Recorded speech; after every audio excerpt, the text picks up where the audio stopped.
Hello, this is Dr. Grande. Welcome to this episode of the Murder Part. Tonight we'll be looking at the case of Christopher Watts. We'll get started with introductions. Jeff?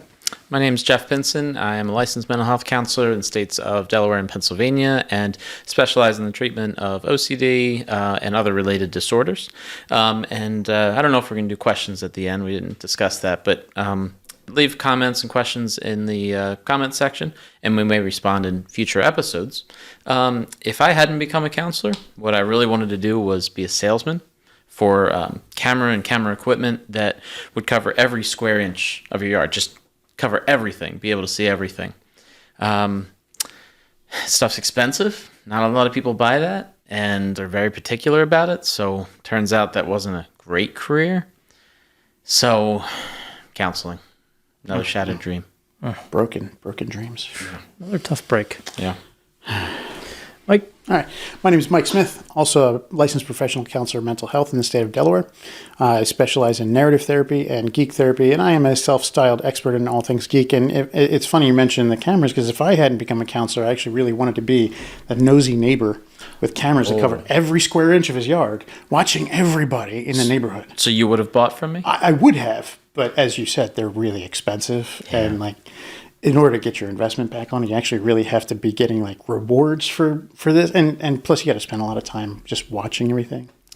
And, I did some of my own personal investigation before investing in this. And I found out my neighbors are really boring. So that's a shame. There just would have been no point to it. They're not interesting enough to be No homicides? No, not a one. Not a one. So, counseling. Broken, shattered dream. There's really two shattered dreams there. Boring neighbors and going into counseling. Yeah, I wish I had some exciting neighbors. That's the worst of the worst you could possibly think of, as far as I can tell. Living in a safe neighborhood. Lame. Right? Now with less homicide.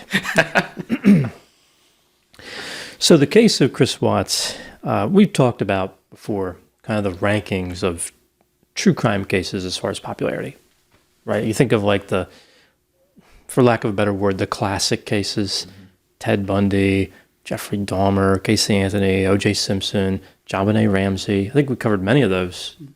Richard Ramirez. Kind of like cases that any true crime fan is at least familiar with. Yeah. Right? They're mandatory reading. Chris Watts takes this to another level. His case is in a category all by itself. Arguably the most famous true crime case of this millennium.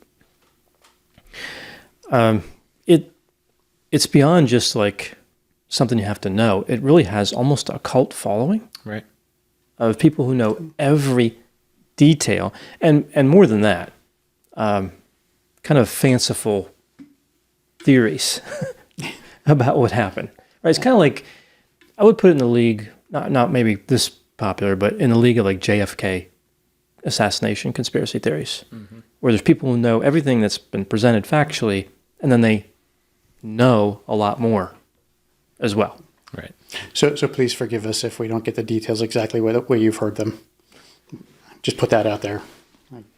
Yeah, the actual facts of the case are not really disputed, right? But there's all this extra information. Right. There's videos in social media that expound for hours on somebody winking. Did Chris Watts turn his head?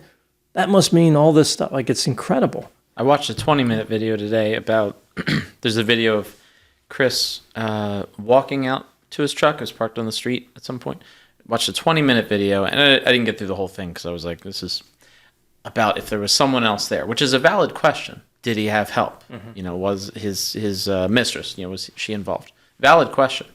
But very, very pixelated video and zooming in on things you really can't see and changing the lighting of it and the contrast and everything to try to see what you can see and the features of this person that may or may not be there. And you're right, it was excessive. It's a valid question, but really with no answer. People really want the CSI, clean up that image, and just have like the things go pixelize, and it becomes a super extra clear image. Right. It doesn't work that way.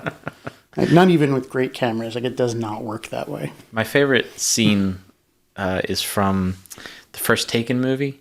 He takes a picture on the cell phone. It's like a flip phone, from long ago. Takes a picture, or somebody else takes a picture, and then he sees something in the reflection, and like somehow cleans up the image so he can see, I think, a license plate in the reflection of something, and is incredible. The kind of things that they do in movies that people might expect in real life, to be able to clean up basic images like that. I mean, to be fair, Liam Neeson's character in that movie was a super spy. Like, he had a very particular set of skills. Which That's true. Apparently includes breaking physics. So let's hear a summary of Chris Watts' case. Again, pretty straightforward. We'll dig into some of the theories and everything, but the case itself, amazingly simple, and as you mentioned, Mike, investigation was rapid. Yeah. I mean, when you just look at these, you mentioned the facts of the case, which we'll get to in just a second. The facts of the case are so straightforward that I look at it and I go, why is this so popular? Like, why has this been detailed so much by so many people? There was no controversial trial like O.J. Simpson or Casey Anthony. There was nothing like that. Right. The game was so rapid; it didn't even have like the Scott Peterson appeal, where it just like went on and on and With on. the It had a juror snowball. who might have been biased. Yeah. And at least that had some drama. That went on months before her body was even found. This took place over the course of a couple of days. Yeah. And it didn't have a chance to get that much media traction, but it's huge. Yeah, terminated with a guilty plea, and it was anticlimactic. Guilty, life in prison. End of story. Yeah. But there is something. Spoiler alert. Right, spoiler alert for Chris Watts. But there is something about this case we'll talk about. There is a mystique that's been generated around it, and I think it's because of him. I think it's the perpetrator qualities rather than the victim qualities, because it can be either one. Like Casey Anthony was a little bit of both. Right. It was a young girl, and then Casey Anthony was like a party girl, who I think attracted a lot of negative attention. But with Chris Watts, he did have young girls involved, so there may be some victim portion, but I really think it was him. Sure. Right. So let's hear the summary of the case. So the events take place, the murder takes place August 13th, 2018. So around 2 a.m., Shanann, his wife, comes home from a business trip, and they end up talking at some point, and from what Chris says, she says that he's never going to see the girls again because they were talking about separating, or he was talking about separating, it wasn't working anymore. So she says that he's never going to see their kids again, and Shanann was pregnant with their son. She was 15 weeks pregnant, and he said at that moment was when he strangled her. One of the kids came in and asked, "What's wrong with mommy?" So Chris puts Shanann in his truck, gets the girls in his truck as well, and drives 45 minutes or an hour or so to a job site where he was working. And his two daughters are in the truck, and buries Shanann and suffocates or smothers the girls with their blankets, and drops them down these big 40-foot or so oil barrels that they had on this job site. And so 2 days later, he confessed to the murder of his wife, but blamed her for killing their daughters. And then ultimately, he did plead guilty to the murders of all of them, and of course to his unborn child as well. And so he avoided the death penalty as a result of that, as a result of pleading guilty to that. There's a mistress involved as well, Nicole. I think some people said Nikki. Some people called her Nikki, I believe. But so, of course, that's part of it as well. Part of the issues that they were experiencing, and perhaps contributed to his feelings or his lack of feelings towards Shanann. So, like you said, that's pretty much it. The details are pretty cut and dry, not disputed. But of course, there's other factors in it. And so, yeah, we'll get more into that. But that's pretty much it. Pretty cut and dry. Mm-hmm. Yeah, so I noticed that, if I'm not mistaken, at the sentencing, his wife's parents referred to her as Shannon instead of Shanann, right? And there's this, always has been this big controversy over what was going on with the name. She definitely called herself Shanann, but it might have been like to get back at the parents. I don't know. I don't know what it was, because it seems odd that the parents would then say Shannon. I mean, her name's spelled Shannon, no question about that. She was born Shannon. I guess at some point she decided she wanted to accent the second syllable. There's a different spelling of Shannon that I've seen. Most of the time it's like Shannon, but hers is actually Shanann. Right. So it's a different variant spelling. That might have been why. But she definitely pronounced it Shanann. Mm-hmm. Yeah. Like there are a lot of social media posts from her out there where she says her name. Like, hi, it's Shanann again. And like I thought that was just kind of amusing when she said it's Shenanigan. Shenanigan. Kind of like it's shenanigans.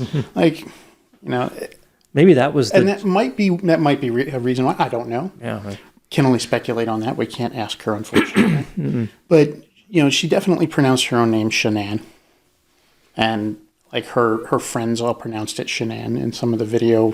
Like, she drove me nuts on the video. One of the videos where the police body cam, because like this friend says it's my friend Shanann lives here and she's not responding, and the officer immediately goes Shannon, and it's like you didn't hear how she just pronounced it. Right. Like, I can understand if you're reading the name and go Shannon, anybody Shannon, until you're corrected, but you've heard the name spoken. Yeah. But yeah, there's a lot of issues about why did she pronounce it that way. Yeah, and when did it change? There's people that speculate. You don't know what's true. Everybody's like, I went to school with her, and you don't know if it's true. But she, I guess, what I'm to understand, pronounced it Shannon for many years, and at some point switched. But again, you can't separate the fact from the fiction very easy with this case because there's so much. I don't know if it's misinformation or not, but a lot of information that's very difficult to verify. Yeah. So now one thing we do know is that their address was 2825 Saratoga Trail, and this house has become like the bane, I guess, of the realtor's existence or whatever, the bank's existence. I don't know if I did a video a while ago if it's sold now, but they could not sell it. They paid $400,000 for it. Well, it's the Watts murder house. Yeah, that's what it'll always be. Yeah. We saw the same thing with JonBenet Ramsey, their house, probably other cases too. But it's, who wants to live in a house that has that kind of history? You'd make it a tourist attraction. Perhaps. So there would be people who would just want to walk through. Yeah. I think they're going to have to. I don't know if they've done with it yet. I haven't looked it up. They're going to have to doze it. Bulldoze it and start over. We covered a case where they knocked down the house. Which one was that? Because I don't know that they've done that in every case. There's been a few. Well, John Wayne Gacy, they destroyed the house and built another one and gave it a different address. I'll go through a few famous ones here. JonBenet Ramsey, that house wasn't destroyed, but the owners couldn't sell it. Mm-hmm. Her parents I guess they moved back, and eventually a couple, I think they kept the house. The last update I had here was they kept it. John Wayne Gacy, I mentioned. John List, a famous case from New Jersey. That house actually burned to the ground. I don't know what happened, but that was a beautiful house.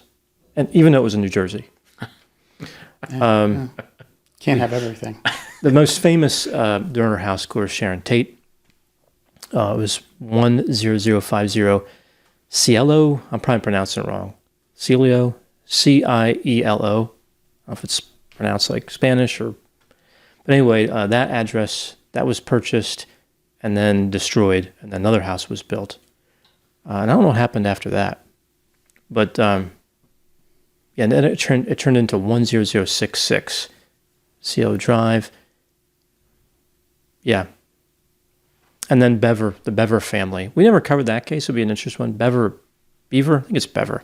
In Oklahoma, brothers killed their whole family. Young brothers. They're both in prison, I believe, for life, if I'm not mistaken. I think it's called the Broken Arrow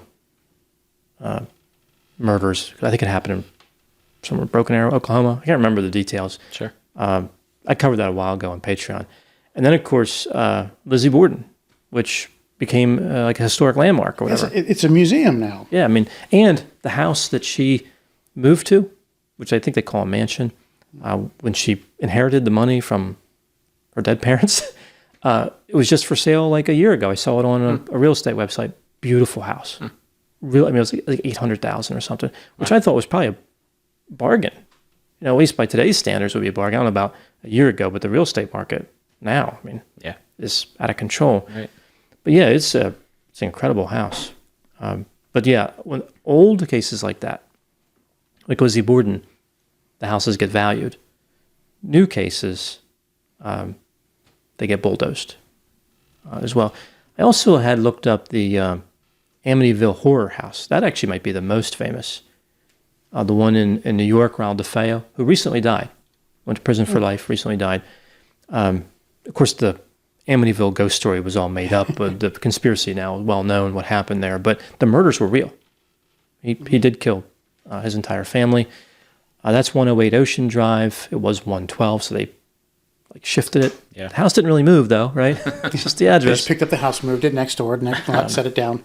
My understanding is that to this day, people drive by in Long Island and gawk at that house. It would probably be easier just to move the numbers than to pick up the house and Yeah. move it. Maybe. That's probably Unless good. the numbers were very heavy. That is possible. It's a possibility. I don't That know. is possible. Yeah. But the Lizzie Borden house I mentioned is a museum. It's also a bed and breakfast. You can actually stay there and sleep in the rooms where. My understanding, Maybe I've never seen that house. I think that'd be a good field trip for the podcast. There you go. I don't know what the COVID If we rules start are. if we start taking field trips, like an on location suit. My understanding, though, Shoot. with that house is that it doesn't have hallways. Like you just go from room to room, Wow. Okay. which is how they used to build them in the 1800s. Yeah. And I think that case dates back. That was an 1800s case, right? I believe so. Late 1800s in Massachusetts. So consistent with the idea. People building a house very hard back then without power equipment or Right. modern power equipment. People are like, do we really need a hallway? There's probably a lot of those conversations. Well, I would imagine so. Well, also hallways disperse heat, and like if you're trying to heat a house with several, fireplaces or even like radiators, you don't want long hallways going on because the heat's just not going to reach to the next room. But if you can just open up a few doors and let the heat cycle through the rooms, it stays more warm, especially in the winter. And imagine these houses didn't exactly have fiberglass insulation. They're pretty much just air came right through those. Yeah. Yeah. And Massachusetts, it can get a bit chilly. Yeah.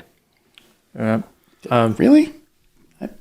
I would never have known that someplace in the northern United States Isn't it would actually amazing? get chilly. I don't know, it's like 70 degrees today, and we're in the middle of February. Apparently Delaware doesn't get chilly anymore. We'll have to come anymore. up with a list of Bella Grande media field trips that we're going to go on and shoot on location. And maybe just each of us has a camera and we're just Do it on a budget. well, Well, I was thinking that there are podcasters out there who get sponsored by television shows. Huh.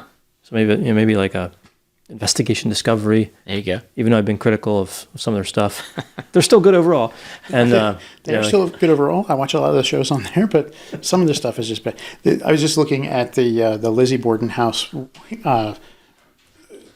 Google site, and apparently there's a sign on one of the doors that says Borden House, established in 1892, vacancy. No shenanigans. Violators will be axed. All right. but who knows who will do it? Shenanigans. Hey, it's shenanigan. There you go. Yeah. Back to Chris Watts. Segue. Oh, worth noting on the Bever family murder house.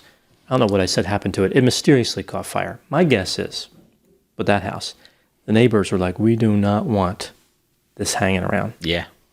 And they lit it on fire. We That's don't just want- a theory. We don't want the publicity. We don't want the people driving on. Yeah. I can imagine that. You know the people on Saratoga Trail and nearby streets are thinking they're going to pull Bever family murders on that house. It's just like there's traffic. I mean, there are videos where people drive by and take cameras and like it's a house. It's not actually even that great a house. It's okay, but I mean, pretty ordinary home. And I think one of the rooms had like a tray ceiling, had some upgrades, I guess. It was okay, but nothing to be sitting there with a camera. Yeah. I mean, it's not even clear where all the murders occurred, although I think it's likely they occurred, well, at least one occurred in the house. Some people believe he killed everybody there. I don't know if that makes the house more or less special, but I don't know. I mean, according to some claims that he's made, especially in his confession, he said he didn't kill them in the house. At least one letter he wrote to a pen pal, he said that he tried to kill them in the house but couldn't do it, so he took them with him, and then he was able to complete out at the oil field. yeah. So. And he's got this horrible story with the daughters, where the one realizes that he's killed the other, and says, something to the effect of, Like Daddy No or something like that. Yeah, so something that you think he wouldn't lie about. That makes it worse. And the oil tanks, I mean, these huge oil tanks that I imagine you had to climb up. Yeah. Yeah, a set of stairs. I mean, it's a big set of stairs. Yeah, he did a lot of work. To carry out those crimes. And a very terrible effort to hide the bodies. They would have been found, I think. Well, his wife's would have been found. Right. I don't know what would happen in those oil tanks. Filtration would have taken out like the human rains as the oil tank was drained. Or I have no idea. I don't know if it... I don't know. Yeah. I imagine oil... I didn't get a chance to look into the science behind the decay of human remains in a crude oil solution. What does happen? And what happens? Is it acidic? Is it a preservative? I have no idea. I don't either. I can't remember another case where somebody was put in oil, or a body was put in oil. We could ask. What was the show with drug dealers? All I can think of is Better Call Saul. What was the Breaking Bad? Breaking Bad. We can ask them. They're experts at dissolving bodies. They use a hydrochloric acid Bathtub. in the bathtub. It's a terrible trash idea. cans. And It's a terrible Didn't idea. it come through the... Yeah. It came through the bottom. You don't want to put the hydrochloric acid in something like that. You use something, a plastic that's not going to be corroded by the acid. I wouldn't suggest trying to dissolve a body in acid at all. Right. If you find yourself having disposed of a body, you've already kind of lost your way. crossed the line already. Yeah. There's no need to visit it any further. And the likelihood is you're going to get caught. Yeah. Well, I mean, we could relate that to Chris Watts as well. Just we have video of him continuously lying, and just the public pleas of bring my daughters and my wife back, and and then not 2 days later, yeah, I killed her, but she killed the kids, and they're like, okay, I don't really believe you there, and then ultimately, okay, you're right, I killed them all. The thing I find most interesting about that was on the Netflix special, the American Murder. You get a chance to see some of the footage of the interrogation, and the one investigator, Lee, like she gives him the idea for that. It's like she's trying to get him to break, and he's like sticking to his story. He's like, no, nothing, not at all, nothing. I didn't do it. I didn't do anything. And she's like, did Shannon do something? Did she do something to those girls? Is that what happened? Like she did something to the girls and you snapped? And I'm like, that's a tactic that will be used often by police. Like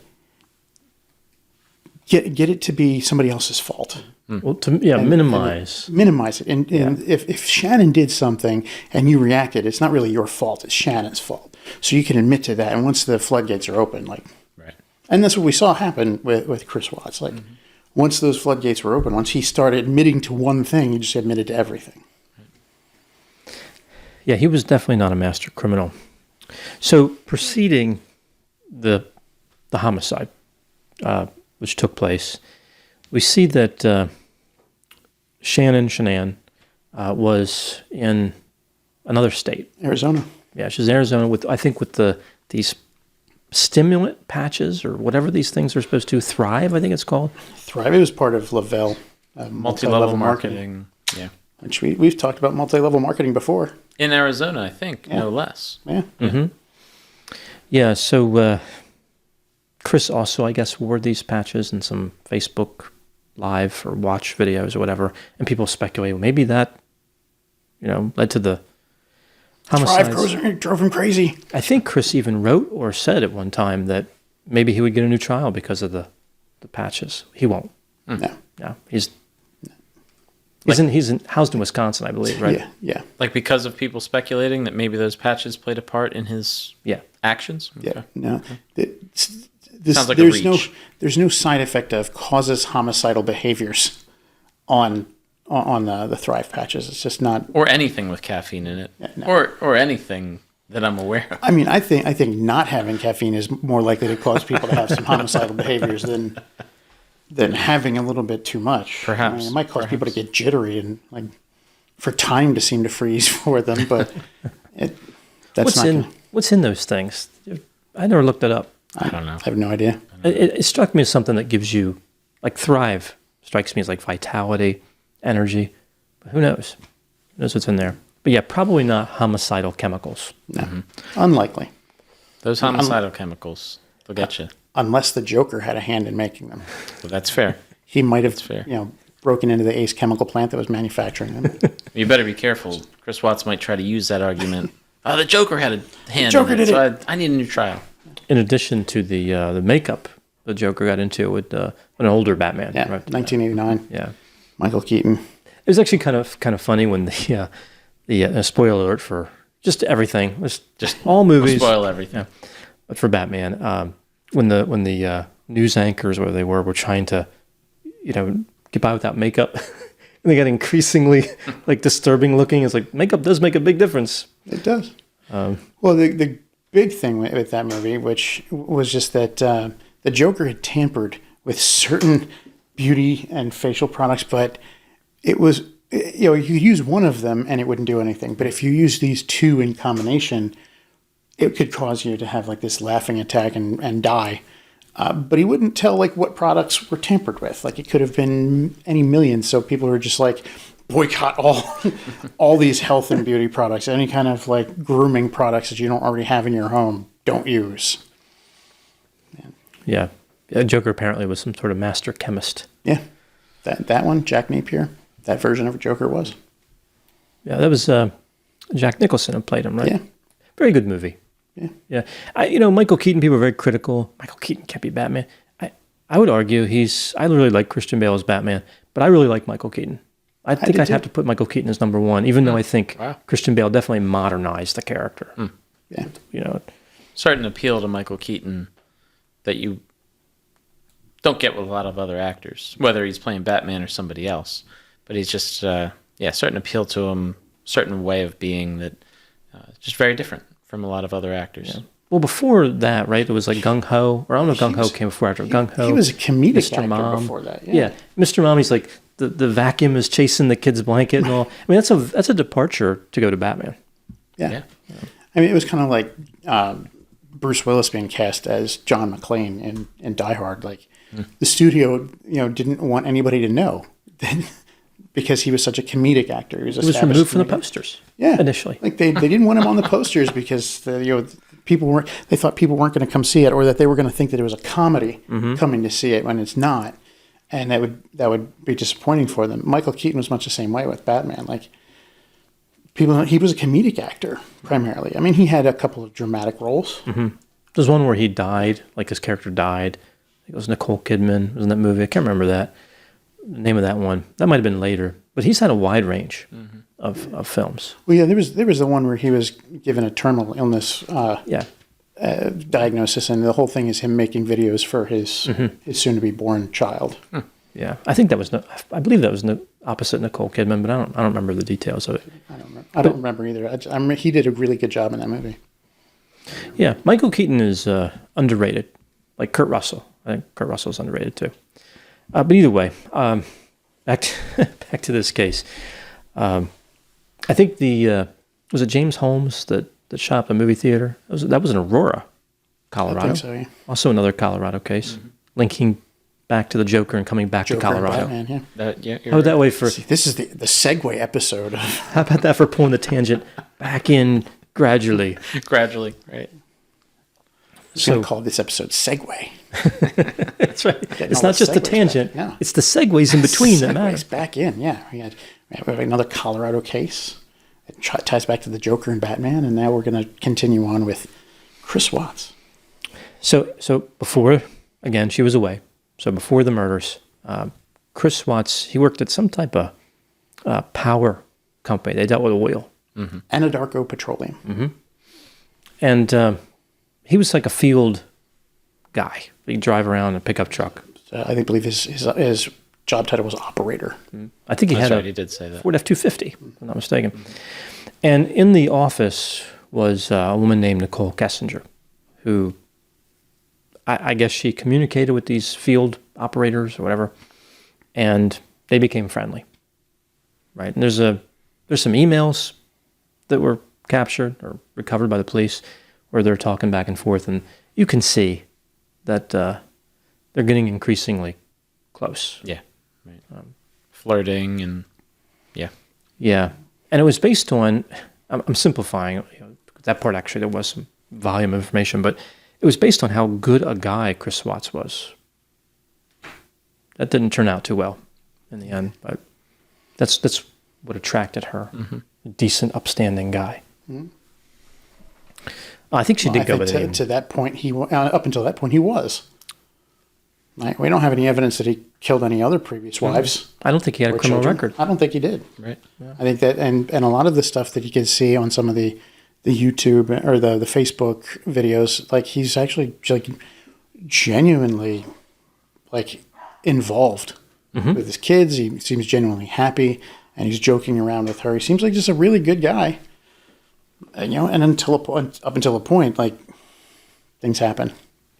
Yeah, there was one Facebook Live where it looked like, and you know if these things are staged, but it looked like Shanann surprised him with a pregnancy announcement. Right. She was wearing the shirt. Yeah, so I guess we did it again. Yeah, there you go. Yeah. Yeah, and he was kind of like,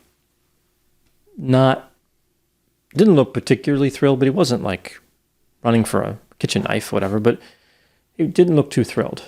And people have read into that, like this was the beginning of the homicidal plan. Maybe just surprised. Yeah, it seemed more like surprised, like, and maybe not super thrilled because they weren't like wealthy at all. They had filed for bankruptcy in 2015, so Yeah, they were in actually serious trouble financially. they were, and you can imagine we've got 2 kids already. Another one is going to be. And he walks in and he's on camera too. Maybe he didn't expect that, and kind of like, what do I do now? Like, what am I supposed to do in front of the camera? So who knows? Here's another theme that we see: people trying to read into reactions, and this means he's guilty, or this means he's not, or whatever. But it was a reaction, and obviously we don't know what it meant, or when anything started, or what it might have started with. But we know the outcome, so we know that something snapped there. Yeah, so we see that he goes close to Nikki, and then with Shanann leaving, they start an affair. So she left to go to, was it North Carolina? North Carolina, yeah. See her family. Chris was going to join them. Chris did join them for, I think, a week, and then came back with them. It was a 6-week trip or a 5-week trip that they were taking to visit family in North Carolina, but he had to work.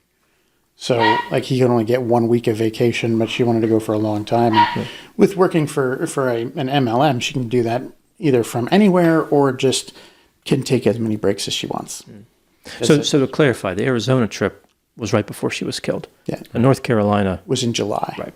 No, Yeah. June, July. She went to North Carolina, came back, and I think they said immediately when she came back, she left for that trip to Arizona, the work trip in Arizona. Chris was with the 2 kids for, I think, 3 days, Friday, Saturday, Sunday, I believe, where he was just with them, and and they had the marital problems were really pronounced throughout both trips. Chris wasn't in North Carolina. Shanann was trying to communicate with him, trying to understand why he wasn't communicating with her a lot or as much as she expected. And based on other text messages she sent to friends, she was definitely wondering if there was somebody else because of his lack of communication and lack of affection, and just how different things were from those prior weeks. And of course she was right, unfortunately. But it seemed to be, we could see the text messages, or at least maybe what they recovered, and could see that progression in how she was feeling or how she was reacting to it. Yeah, it was a terrible time for her, right? Because she didn't know about the affair. Right. She suspected something was wrong, and he was just increasingly cold and distant. And, it seems now, I mean, he's kind of a peculiar guy, like a little socially awkward, and maybe he was hard to read, from like she had trouble reading him, but then his behavior became more clear with the distance. I don't know. From some of the texts that she sent and statements that are kind of in there that she was making to friends, she was definitely had a lot of self-blame things going on. Yeah. And she's like, it's my fault because I've emasculated him, and because she was very much more the extrovert than he was. Mm-hmm. Bella agrees. Mm-hmm. She was much more the extrovert than he was, and she was really much more in control. As she said, she was very particular about things in the home, and she wanted wanted things her way, and she felt as she was being disturbed by the changes in the relationship, she was feeling that she had driven him to this. And I don't think it's fair to victim blame. It might have had some impact on it. Yeah, that's the other area of massive speculation, right? And probably it was both of them contributed to the quality of the marriage. Mm-hmm. But homicide's way beyond bad marriage, right? Yeah. I mean, Chris is the one who took it into the realm of the criminal. I don't really see them as a couple that was going to work out. Divorce would have been... I think the personality differences between them definitely contributed to the affair. Mm-hmm. And I don't necessarily think that it contributed to her death. It might have, in as much as he might have thought that the only way I can get out of this is to... He pictured her so strong. Yeah. Yeah. That's one of the things that I think maybe it's just speculation that her personality was so strong that he couldn't see any way of extricating himself from the relationship without with her still alive. Mm-hmm. Yeah. So this relationship between Chris and Nikki expands very quickly. They spend time together. There's these, these videos that Chris shot that are available online where she has this really creepy laugh. This it's, when you see that at first, oh, it's not really that creepy. Let me see what this is. And then you watch it. Wow. Mm. Yeah, wow. It really was. It kind of fed into the whole, she's a villain story. I don't necessarily think she laughing really like is. the Joker. Yeah, it was. Well, there you go. Yeah, it was very childish. Huh. For you're having an affair, serious business, and here you're laughing in that way. It was bizarre. Well, according to both of them, he told her that he was already separated, that they were in the process of separating, and that's why she was away. Right. Yeah. So hey, we're already separated. We're in the process of divorcing, so let's go out. And therefore, to her, wasn't an affair, at least as far as she said. Mm. She thought it was legitimate, and yeah. So I find this interesting because the obvious comparison here is to Amber Frey. Mm-hmm. And I believe that when the police searched Nikki's computer records, she had looked up Amber Frey's book deal. Right. Which really wasn't a good move. Because Amber Frey, it's a very strange situation, right? Amber Frey had an affair with Scott Peterson. She became kind of a hero. I think she wrote a book. That's what Nikki was looking up, how much she made with the book. Pretty much universally, people look at Amber and say, you did the right thing. You helped catch Scott Peterson by recording him when he said he was in Paris or something. And she became kind of this heroine, right? And Nicole Kessinger did not. In public opinion, she's at the opposite end. Instead of heroine, she's a villain. It's a shocking dichotomy. Right. It still doesn't make complete sense to me. I don't think she was... Well, I think both both Nikki and Amber should have known what was going on, but I'll give them both the benefit of the doubt. But I don't see a huge distinction where Nikki was some villain. I don't either. I think that if the investigation had taken longer, she might have been able to get into a situation where she did the same thing Amber Fry did. Sure. Like recorded Chris, caught him in some lies, and then gave that to the police. And I think that she looked up Amber Fry stuff, but that was like after Shanann went missing. Right. It wasn't like, 3 days beforehand where she's like, wonder how much that was. So it wasn't an indicator that she was involved in the planning. It was after the fact, and it was like, oh, well, I'm the other woman. People are going to want to know my story. Mm-hmm. Yeah, she wasn't involved in any way in the homicides. I think Nikki was a victim, but she just, I don't know what it was. A combination of like her interview, and then later those videos with the giggle. It was easy. I think it's easy for people to frame her as a bad guy. Very easy. And there's a lot of, like you said, there's a lot of question from some people about if Nikki played a part in this. I mentioned that video earlier, the 20-minute video. That was the main speculation, was that Nikki was there and helped Chris, get the body into the truck and things like that, or had some part in it.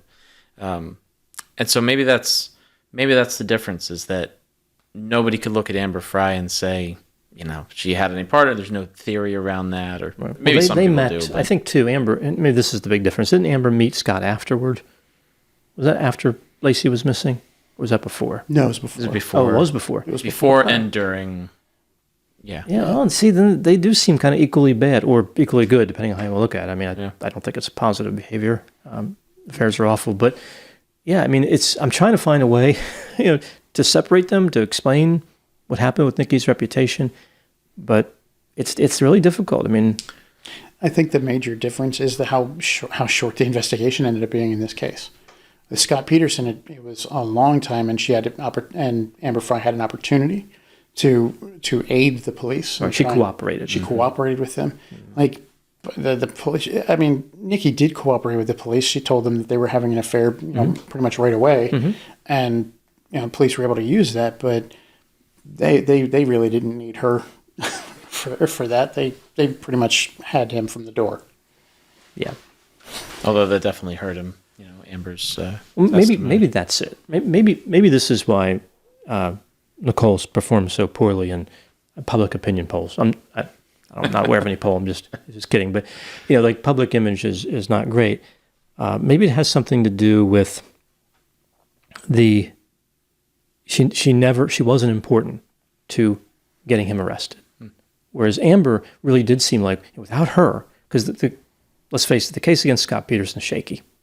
I still think it's shaky now. Yeah. I think he did it, but it's a shaky case. So every little brick you can stack onto that is super, super valuable. And the lie about Paris, even though I don't really see that as that inculpatory, he was having an affair, but people regard that as a big clue that Amber provided by having that conversation. Right. Whereas Nicole Kessinger didn't do anything. You're right, Mike. She didn't do anything. She didn't contribute anyway. They had him. Yeah.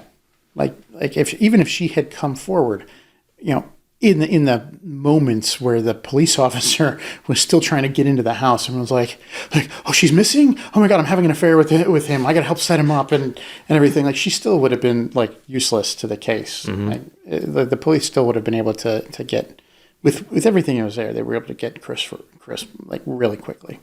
Yeah.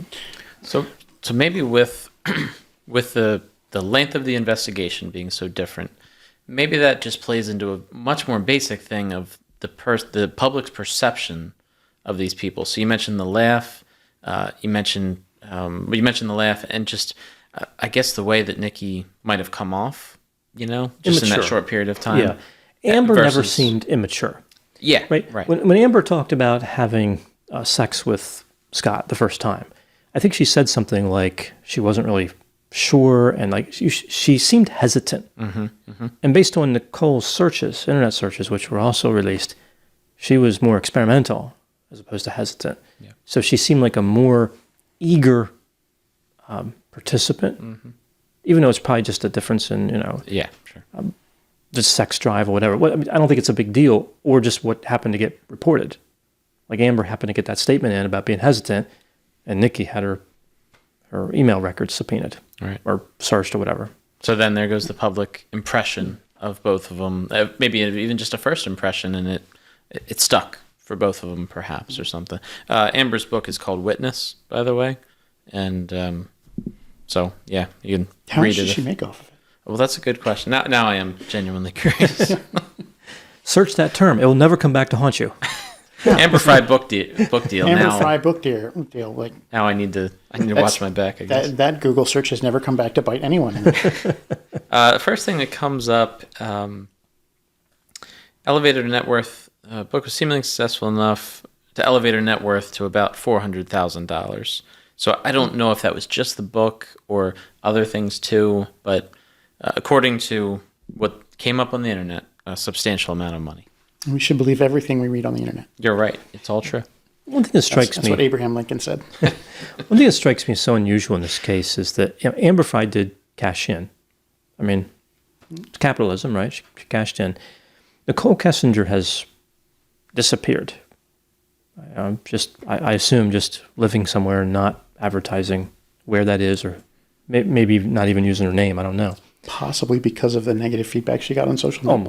Almost certainly. Certainly. But if she approached, I don't know, any major media outlet and was like, I want to do a 2-hour interview or whatever, I'm pretty sure they would pay her 48 hours, 6 2020 figures. would jump on that. Yeah. There was a case in Australia, Gable Toasty, I think his name was, this guy who was accused of throwing a woman out of a condo unit, like many stories up.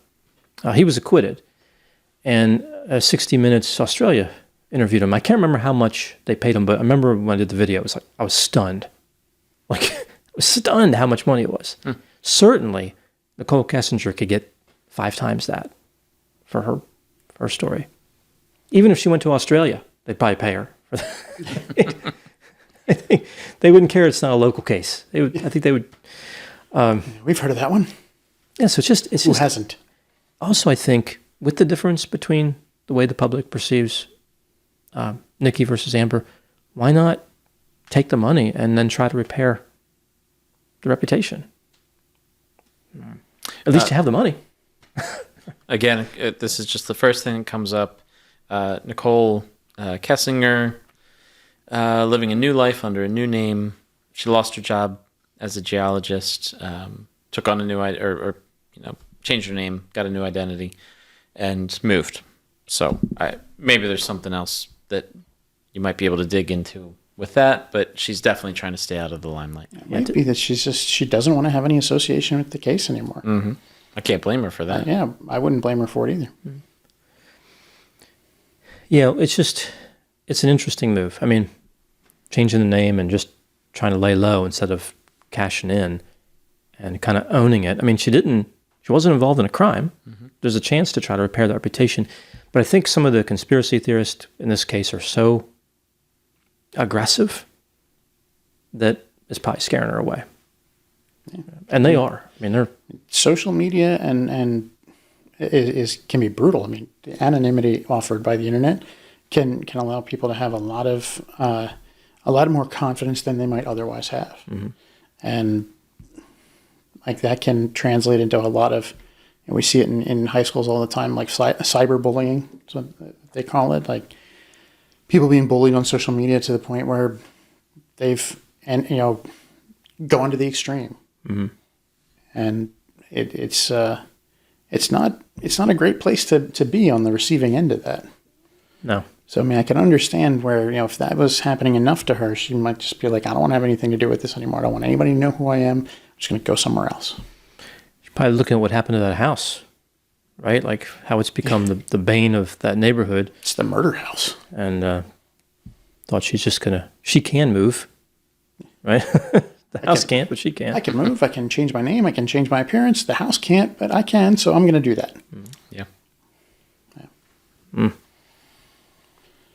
Back to the house for a second. If you bought the house, I think it was $400, and they listed it for $648 or something, if I remember right.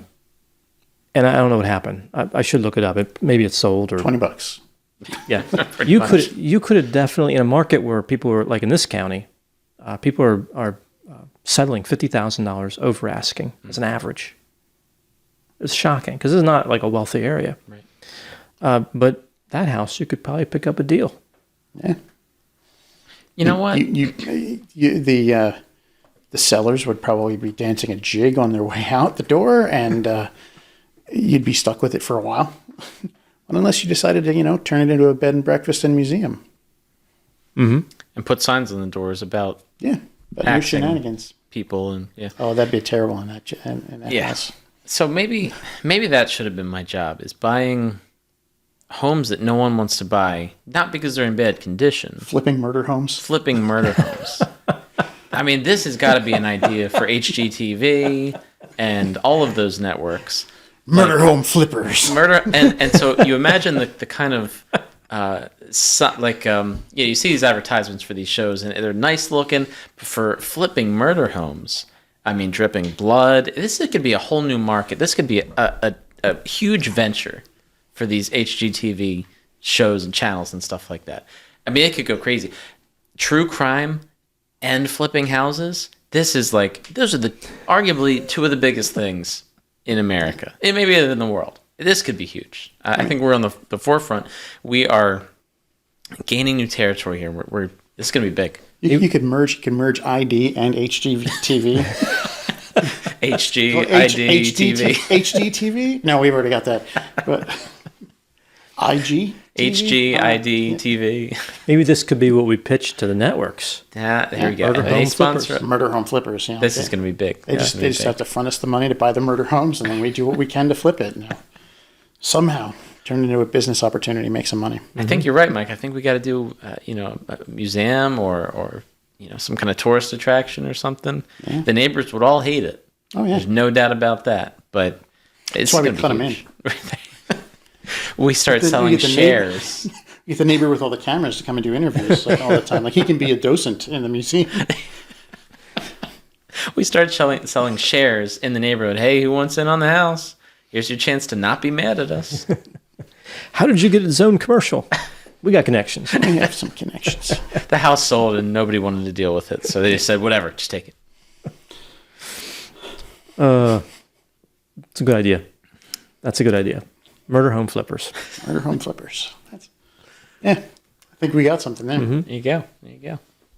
I think in Delaware, real estate license is a 99-hour course, and you can be exempt from the math if you could take a test, which is a really easy test. It's basically what your commission would be and stuff. So, but I don't know about reciprocity. Like, we go to other states, how does that work? I don't Valid know. question. I might have to get a local, Yeah, might have to get a local Real estate. realtor to work with us. real estate agent, and I mean, let's be honest. There aren't a huge number of high-profile murder houses in Delaware. Yeah, One or two, maybe. maybe. I think there's like the Capano place. Mhm. Be one. yeah, that was in Wilmington. There's the other case that What about Stephen Pinnell? Stephen Pinnell. Yeah, serial killer. There was the woman who killed her husband's girlfriend and then himself or herself. I don't remember that case. That was here in Delaware. Yeah, Oh, was that the University of Delaware. that happened in Pennsylvania though. Oh, that That house was the in murder PA. house Oh, was in okay. PA. It was, I think it was Radnor or somewhere up by Villanova. Oh, yeah. I know that they lived in that they initially lived in Delaware, and I remember that he was moving because they were. Yeah, she was a University of Delaware employee, I think. He was. Oh, they both were. Okay, she was his boss. Yeah. Remember, like She started out that way. yeah, she was younger than him, and it was his boss. And I guess that I don't know. I don't know what happened there, That but was they, the person he was having an affair with, Right. not his wife. Yeah, his wife was doing crazy. Well, we got to cover that case at some point because she was doing stuff like sewing recording devices into the hems of his jacket, Mm-hmm. and then like at night when he came home, like she would take a seam ripper and just open it up, take the recording device out, download it, put another one in, sew it back up.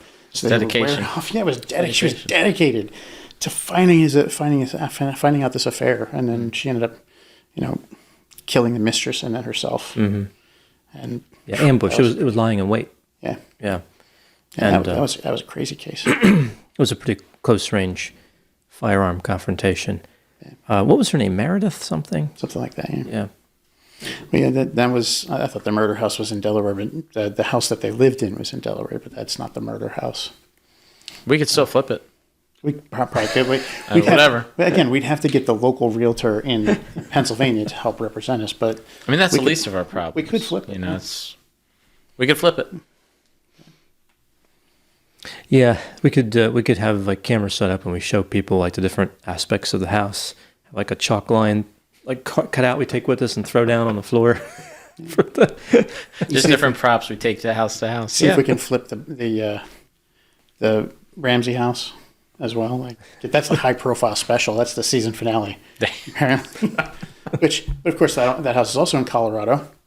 Which brings us back to nice. This see segue. Nice Segue. Bringing it back to the Chris Watt. I think the way to sell Chris Watt's house is to say it's haunted.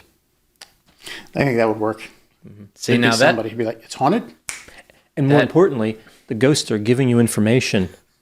You can solve the case if you can summon the ghosts. See, now that's a whole nother... Ghost shows and paranormal shows.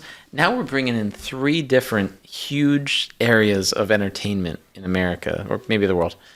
And networks are going to go crazy. We just got to get in touch with Discovery Plus, and there you go. Like, there you go. They'll because they have all of those shows. Like you're right. They're not even going to question it.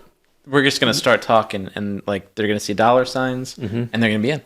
Wait, so we're hitting the big 3: the true crime, the ghost hunting, and the real estate flipping. Count me in. Where's my wallet? Yep. This is a no-brainer. They'll be bringing a wheelbarrow full of money in there. We'll get more. We'll be a dump truck. Just stay here. Is this enough? Like do it. Throwing it at us. Doing a Mr. Burns money fight. Except we won't be throwing the money back. No. All right. Yeah. Yeah. We'll be like crumpling up a 1. I'm engaging. Hey, look. Nah. Oh man. All right. Back to Colorado. Yeah, we're back in Colorado. So this affair progresses. And as I mentioned, Nicole was searching some different sexual connection methods, we'll say, which I'm going to assume were new for Chris Watts, or it seemed like something he wanted. And there was also some pictures of her, I think, like in a bathroom, wearing undergarments or lingerie or something. And also, Chris really focused on his physicality. Yeah. Now, he was a young guy. I think he had some gray hair there, right? But he was like 30-something. Early 30s, yeah. Yeah, so he looked a little older than he was. Mm-hmm. I gotta think that he was focusing on his physicality. I think that predated the affair by quite a bit, because at one point he said he was like, his highest weight, he was like 245, and he dropped down to like 185. Yeah. I was like 70 pounds. Like that's a significant, you don't lose that in 5 weeks. Right. Like even working out a lot, you don't really lose that much in 5 weeks. So he'd been working on that long before then. I think the police would later say too, as part of trying to get him a bit more comfortable or to think more about himself, and maybe being more willing to confess at that point, would say things like, yeah, you were trying to create a new life, losing weight, doing other things with your life, whatever, as a means of trying to get him to confess to things, which obviously it worked. But I wonder how much of that impacted his life, that he felt good about himself, for good reason. Of course, he worked very hard, but he felt good about himself. And I wonder if that something in his mind was, I've changed things about myself, and that distances me more from, I wanted to say Shannon, from Shanann. And I wonder if that was part of his thing, that he was just further distancing himself, and that anger built up, and the desire to do something different, have the affair, and so forth. I wonder if the physicality part of it, how much that played into it. Yeah, I agree. I think that's an area where Shanann's statements about her impact on him actually have some merit. Mm-hmm. Where earlier on, like, he's feeling like a hanger-on to her, because she's growing in Thrive, and she's doing well, and she's starting to bring in more money, and she's doing really well on social media, and she's is a very forceful personality, and he's kind of starting to feel lost in himself and just lost in the relationship and not like himself. And he realizes, hey, I'm 245 pounds, I'm overweight, and I'm not feeling great, so I'm going to do something to make myself feel better. And the more weight he lost and the more in shape he got, the more confidence he started getting. Right. And then he had this other woman start paying attention to him. And I don't think it started out as kind of with the intention of becoming a sexual affair. I think it just was like, I feel good when I talk to her because she compliments me. It's just something that Shanann doesn't do. And I don't know how often she would, but when people get into patterns of communication, they tend to not pay attention anymore when their significant other is actually giving them compliments. Focus more on the negative, filter out that positive, right? So he might have been doing that, and this other new person starts giving him compliments, and he's just like, wow, this is great. I feel good about myself. She makes me feel good about myself, and he wants to connect with her more. And then Shanann goes off to North Carolina for that trip.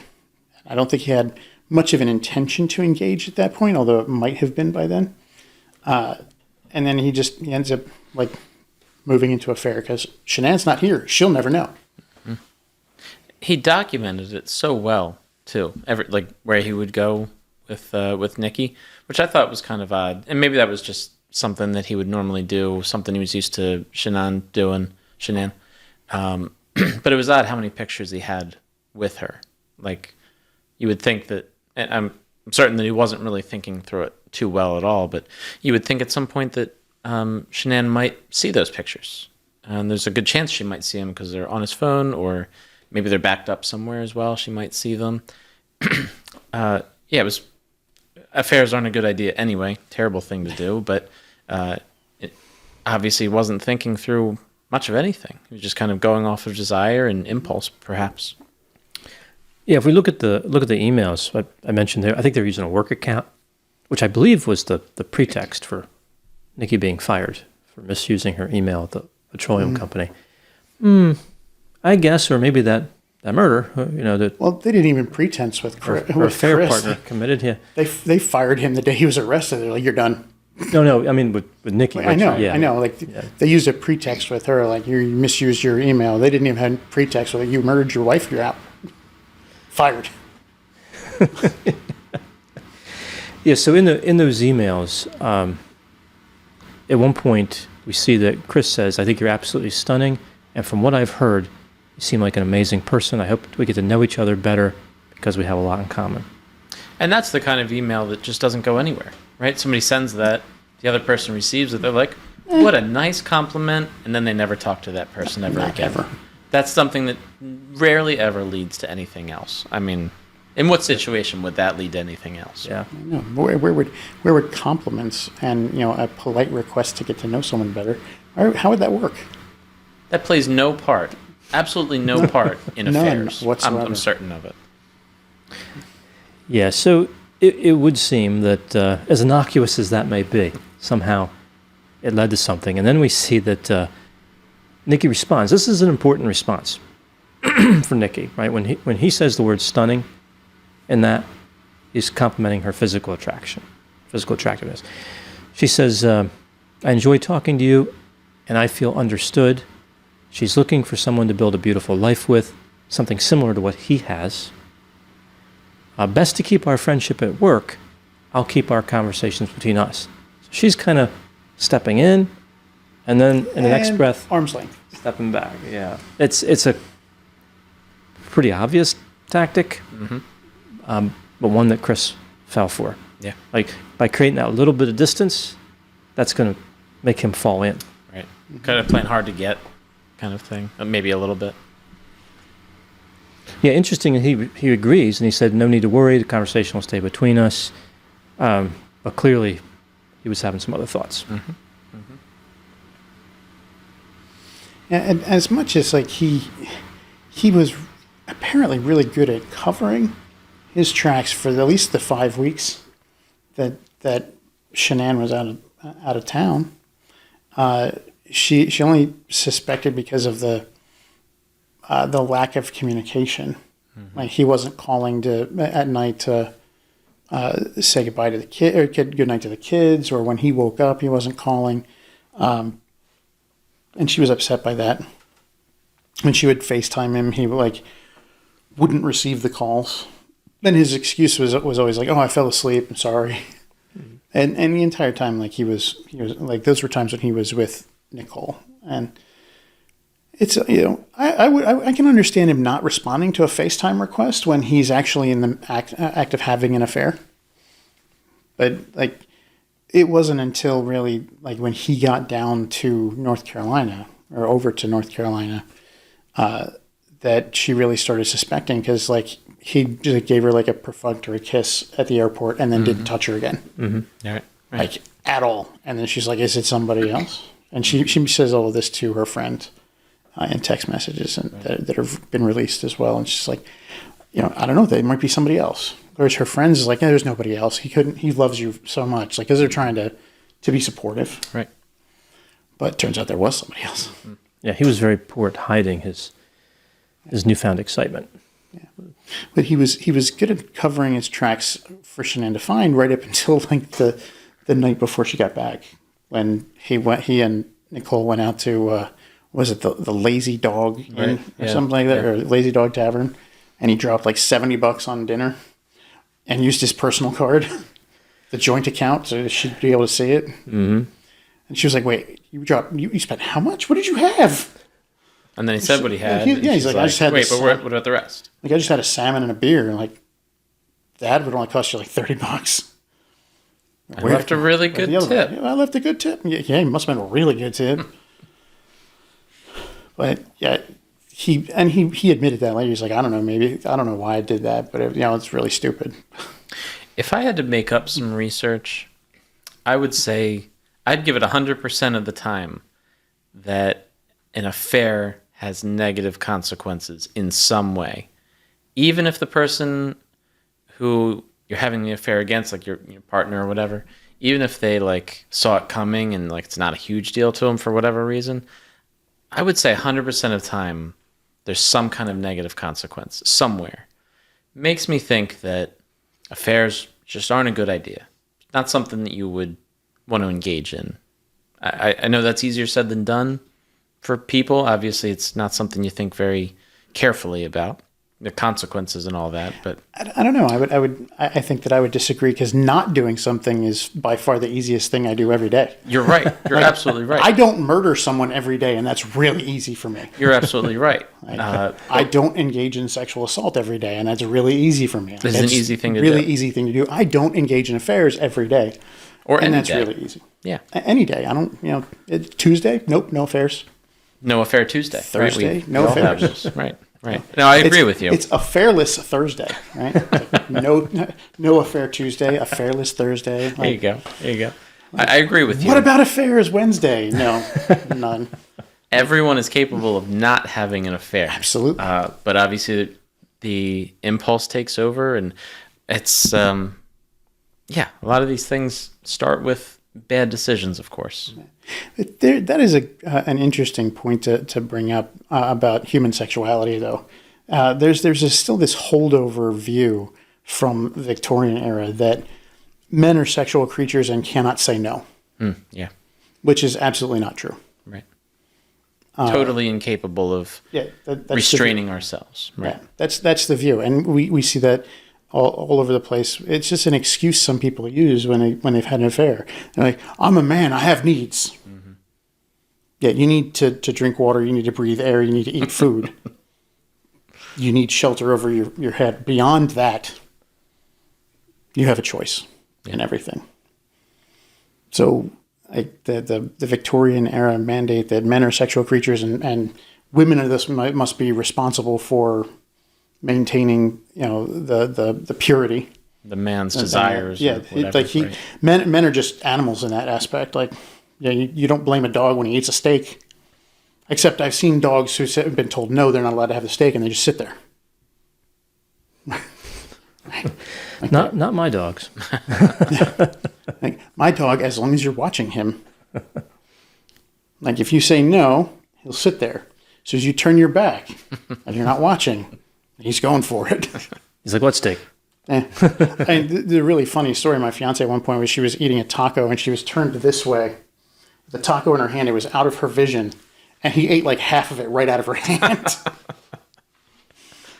That's quick. I mean, that's some quick motion. If you're not looking, he will go for it. But if you're sitting there watching, say no, like he's not going to do it. But the idea that human men who have wonderful cognitive abilities in general can't restrain themselves the way an untrained dog can. I mean that's ridiculous. Yeah, and it's an excuse that people use. Mm-hmm. Yeah, I think in terms of bad consequences of affairs, it really depends. I agree they pretty much always end up not like people hope. But I've seen, especially for people who have a lot of money, they can maintain affairs that are kind of casual as a matter of course. Not that I'm recommending it, but right, meet up at a hotel type of thing and keep it very confined to sex. The affair that gets people in trouble is the one where people start fantasizing about a whole new life. Either partner starts thinking like, this is the new person. That's where they always go sideways because there's no way to reconcile it, right? You got to get divorced or whatever. Like something has to happen, and that creates a crisis. And people usually don't react with homicide, but usually it is a poor outcome. I think Nikki had even researched, how to getting married to somebody.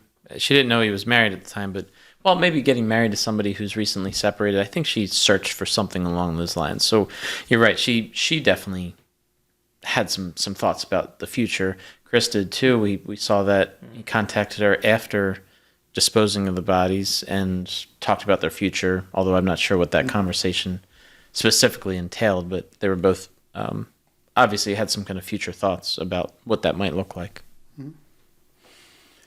Yeah, they were both thinking long term.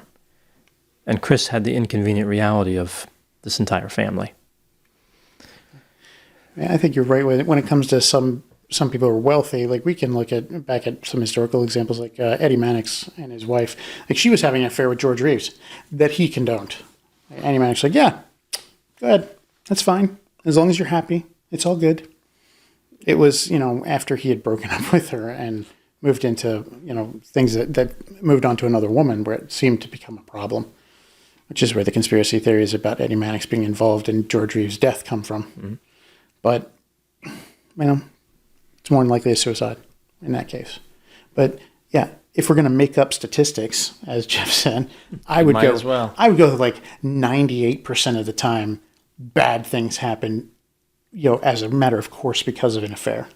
I'm still sticking with 100. I'd stay with 2%. I say with 2% because there's always a chance that it can work out.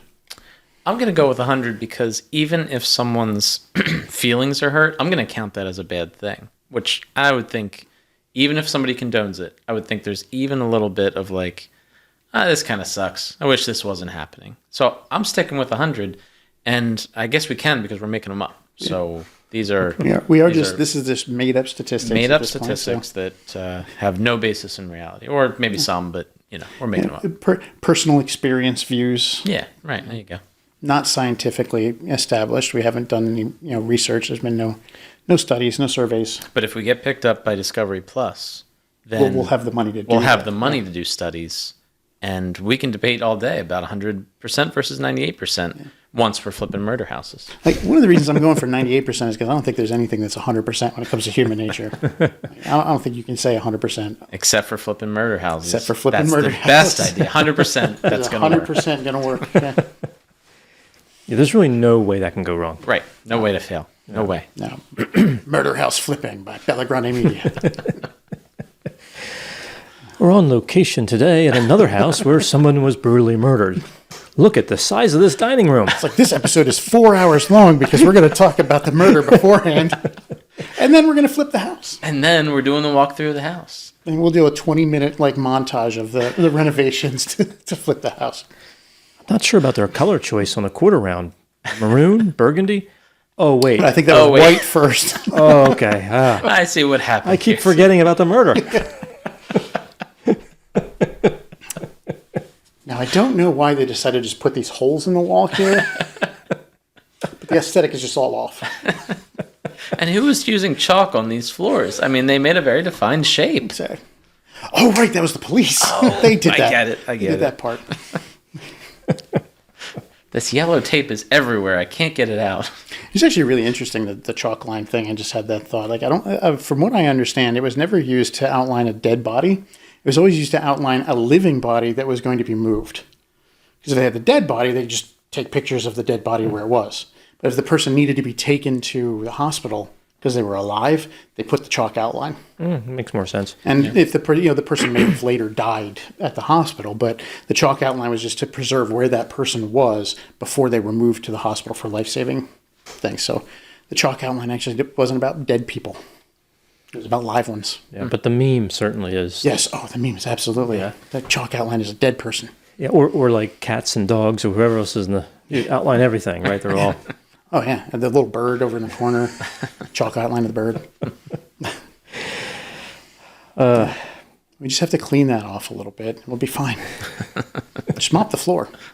All right. So, so the joke was like you go in a bad neighborhood to rent a house or whatever, an apartment, and you walk in, there's chalk outlines. For years, that was like. Right. Right. Well, that's what they showed in all the movies. Like, that's how you know it was a murder scene, because of the chalk outline. Right. So. They don't do that anymore. As far as I'm aware. Yeah, probably photographs have taken. Yeah. Photography's pretty much taken up all that. Also, like, the chalk would, like, disturb the crime scene. That's fair. You're adding material, non-permanent material to the scene. I mean, what if somebody decided to kill somebody with a chalk bat? Right. That would really and then you came in and put a chalk outline down there, like the defense attorney just be like, the chalk was put there by the cops.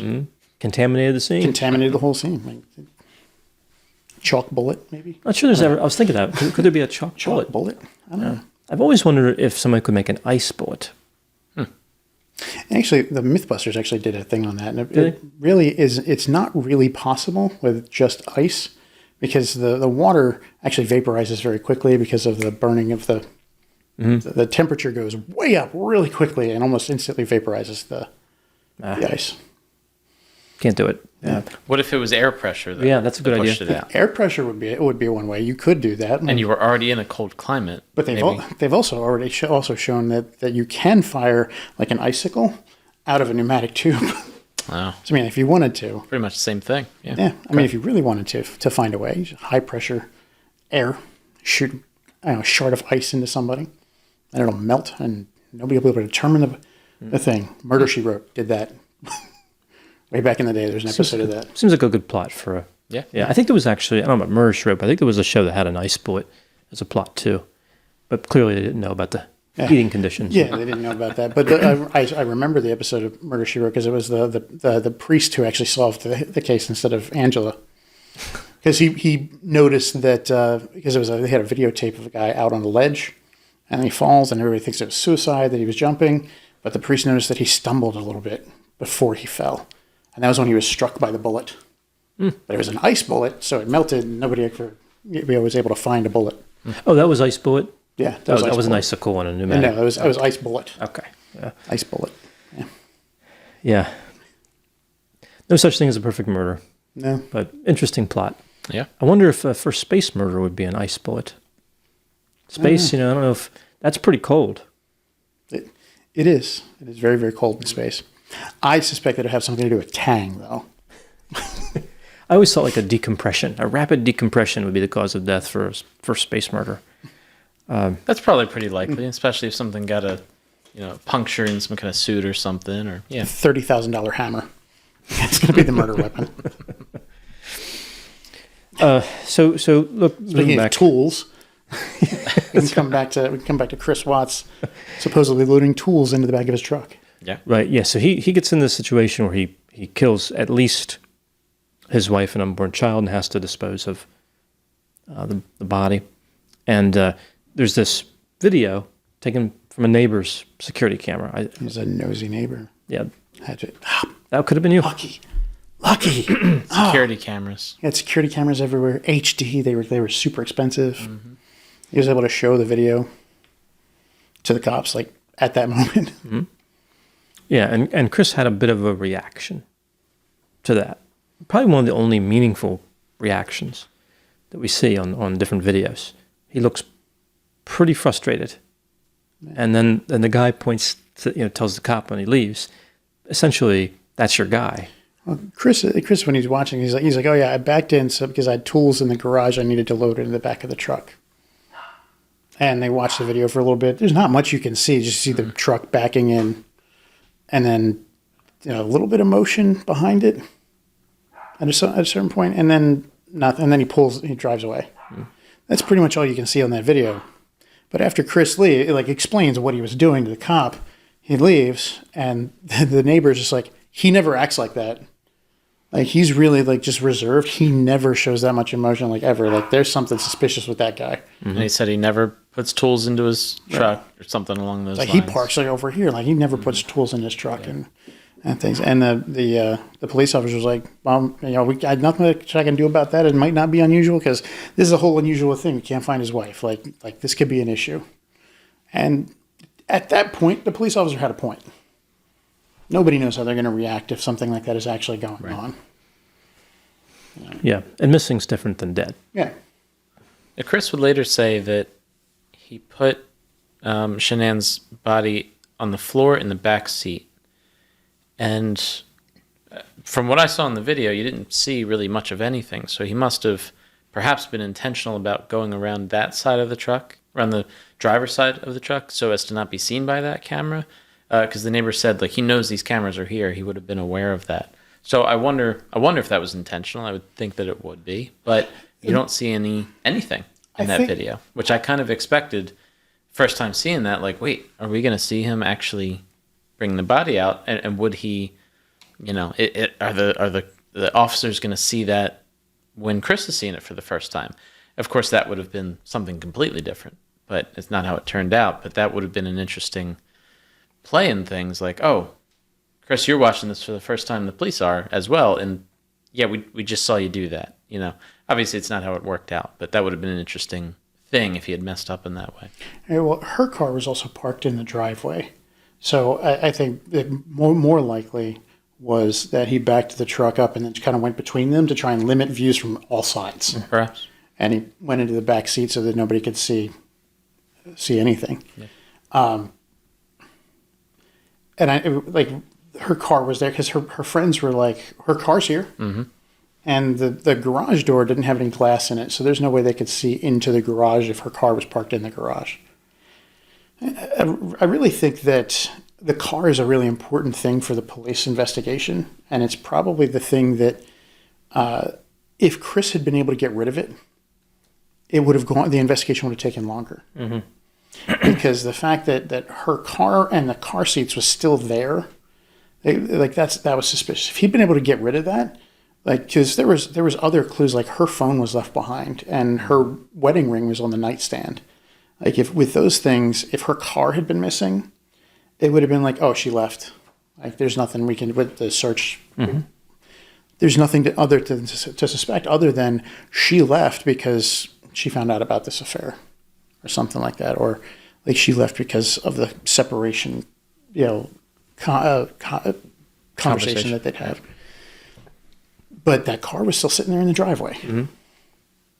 If I'm not mistaken, the Saratoga address there, this was a three garage house. I think one was offset, design where two are together. Right. Well, it never made much sense to me why they do that, but he had 3 garage doors. And one vehicle, we could have moved her vehicle, but one vehicle in the driveway. Why not back the truck into the garage and close the door to load it? Makes no sense. Was he looking at things in there? Yeah, well, but I mean, this is this speaks to the level of planning. Right. He commits this murder and he's looking at the garage and all this stuff. He's like, yeah, I just don't feel like cleaning this up. Yeah, I think there was another car in the garage. He could have moved it. He could have moved it, but that's a lot more movement of things, and that's a little bit more suspicious, especially if he knows the neighbor's got cameras. Yeah, but again, kind of speaking to planning, before she even came home, his truck could have been in the garage. I don't think he planned it, though. I don't think he planned to commit murder. I think that he I think he had a plan based on some of the things. His story has changed so much, and so many details have changed about it. Yeah. That it's really hard to trust anything. I think he had some plan, but I don't think it involved the way it ended up. I think, as he mentions in one of the letters to a pen pal, that he tried to give Shanann OxyContin to try and terminate the pregnancy, because it would have been easier for him to leave her if she wasn't pregnant. And I think that's where the minimization is. Mm-hmm. I think he gave her the OxyContin trying to get her to overdose. Then he wouldn't have had to move her body at all. He just calls 911.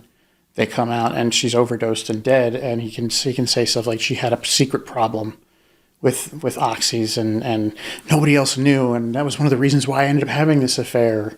If the affair came up, he could be like, that's one of the reasons, like, she was driving me away and we were separating because of this. Then he would have been able to have the kids and the new girlfriend. Mm-hmm. Could have had everything, because like I do believe that he loved them, but that didn't work. So he became he got into trying to smother her. She fought back a little bit, not strongly because she had OxyContin in her system. And then when she just wasn't going from the pillow over the face, he went to strangulation. And then his daughter walked in. Yeah, and I think this gets debated, right? I mean, this is, I think, one of the reasons this case is so compelling to so many. Did his daughter walk in? I mean, he says that. Did he kill Shanann and then decide to kill his two daughters? And what was the upside of that? Keeping it convenient for disposal? It's very callous. Mm-hmm. It's one thing to be mad at a spouse, but to kill the children? There's on one side, I see arguments. I say on the one side, he killed them because she saw. She's now a witness. Mm-hmm. If she didn't see, then he doesn't have to do anything about it. He can get rid of Shanann on his own. Mm-hmm. The daughters never see, and then it's like, oh, I don't know where she went. But the other side of that particular coin is, if he does that, then her family members go, well, she would never leave her kids. If she just up and left, she would never leave her kids. Mm-hmm. So there's reason why he would have to dispose of them too, because if all three of them go missing, then it's not a big deal. It's right? I mean, it's a big deal, but they're just missing. She's run off somewhere with the kids because she really loves them, but she don't want to be with him anymore. Reasonable explanation. And I think that where he may have intended to move her car, to kind of get rid of her car, but he was already at the work site disposing of the body, so he couldn't really go anywhere till after work. Mm-hmm. And he didn't expect her friends to come checking on her that early, like that quickly. They were suspicious. The one woman was suspicious very quickly. Right. At 9 a.m., she was suspicious because Shanann was supposed to have had an OB appointment, mm-hmm. and she missed it. So the friend was like, where are you? And then she missed a business meeting in the mid-morning. Right. And her friend was like, well, now I know something's wrong. Mm-hmm. And it was like noon when she called the police. I wonder how much they talked about the marital issues, even on the ride back from the airport to her house, that maybe helped her friend raise more suspicions, like was already concerned about her perhaps. Not necessarily her physical well-being, although obviously that's what it turned into, but maybe just, hey, are you emotionally okay? Or did something happen between you and Chris? Like, did you guys get in an argument? Maybe that was the initial thought there. But, less than 12 hours later, she's worried in general. Maybe something happened, but especially missing an appointment for pregnancy, obviously is a big deal, something that any parent would not want to miss, and probably especially her. That was less than 8 hours later. Like, she dropped her off close to 2 a.m. and then was concerned about her at 9. Right. Yeah. Definitely rapidly progressing. I think that if she hadn't been as concerned and hadn't progressed it that much, when Chris got home, he would have taken her car and gotten rid of it somewhere. Yeah, and found some way back. And found some way back to get back, and then it would have been a lot harder to find anything, because then he could have like called up her parents and been like, is she there? Because she's not here.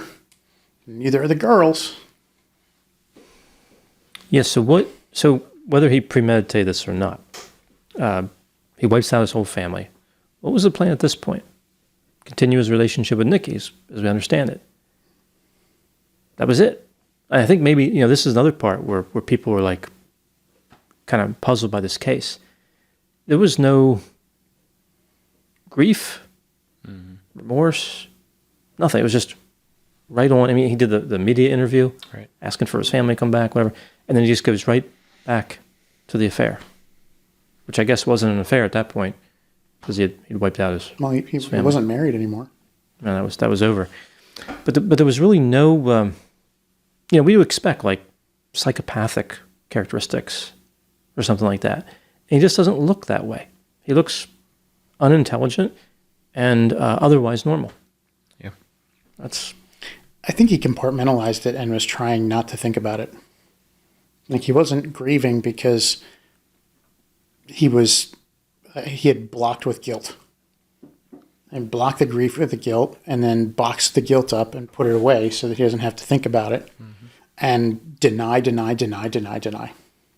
really believe that narrative in his mind of, I didn't do anything. Yeah. Or make Shanann the villain. Yeah.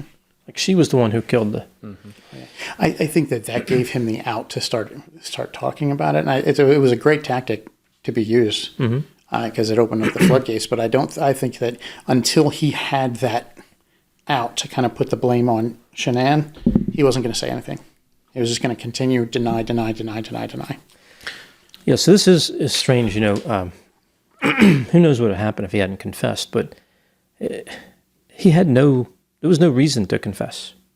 He committed murder to get away with it, not to get caught, and yet he talked to the police. Well, this is where the polygraph worked. Yeah. The polygraph, I don't know whether the results actually determined whether he was lying or not, but the fact that they did the polygraph and then told him he failed really leveraged him. The first thing he asked to talk to his father before he confessed, and the first thing he said is they're going to get me. Yeah. I think the officer that was doing the polygraph, I think she was an officer. Lee, you mentioned her before.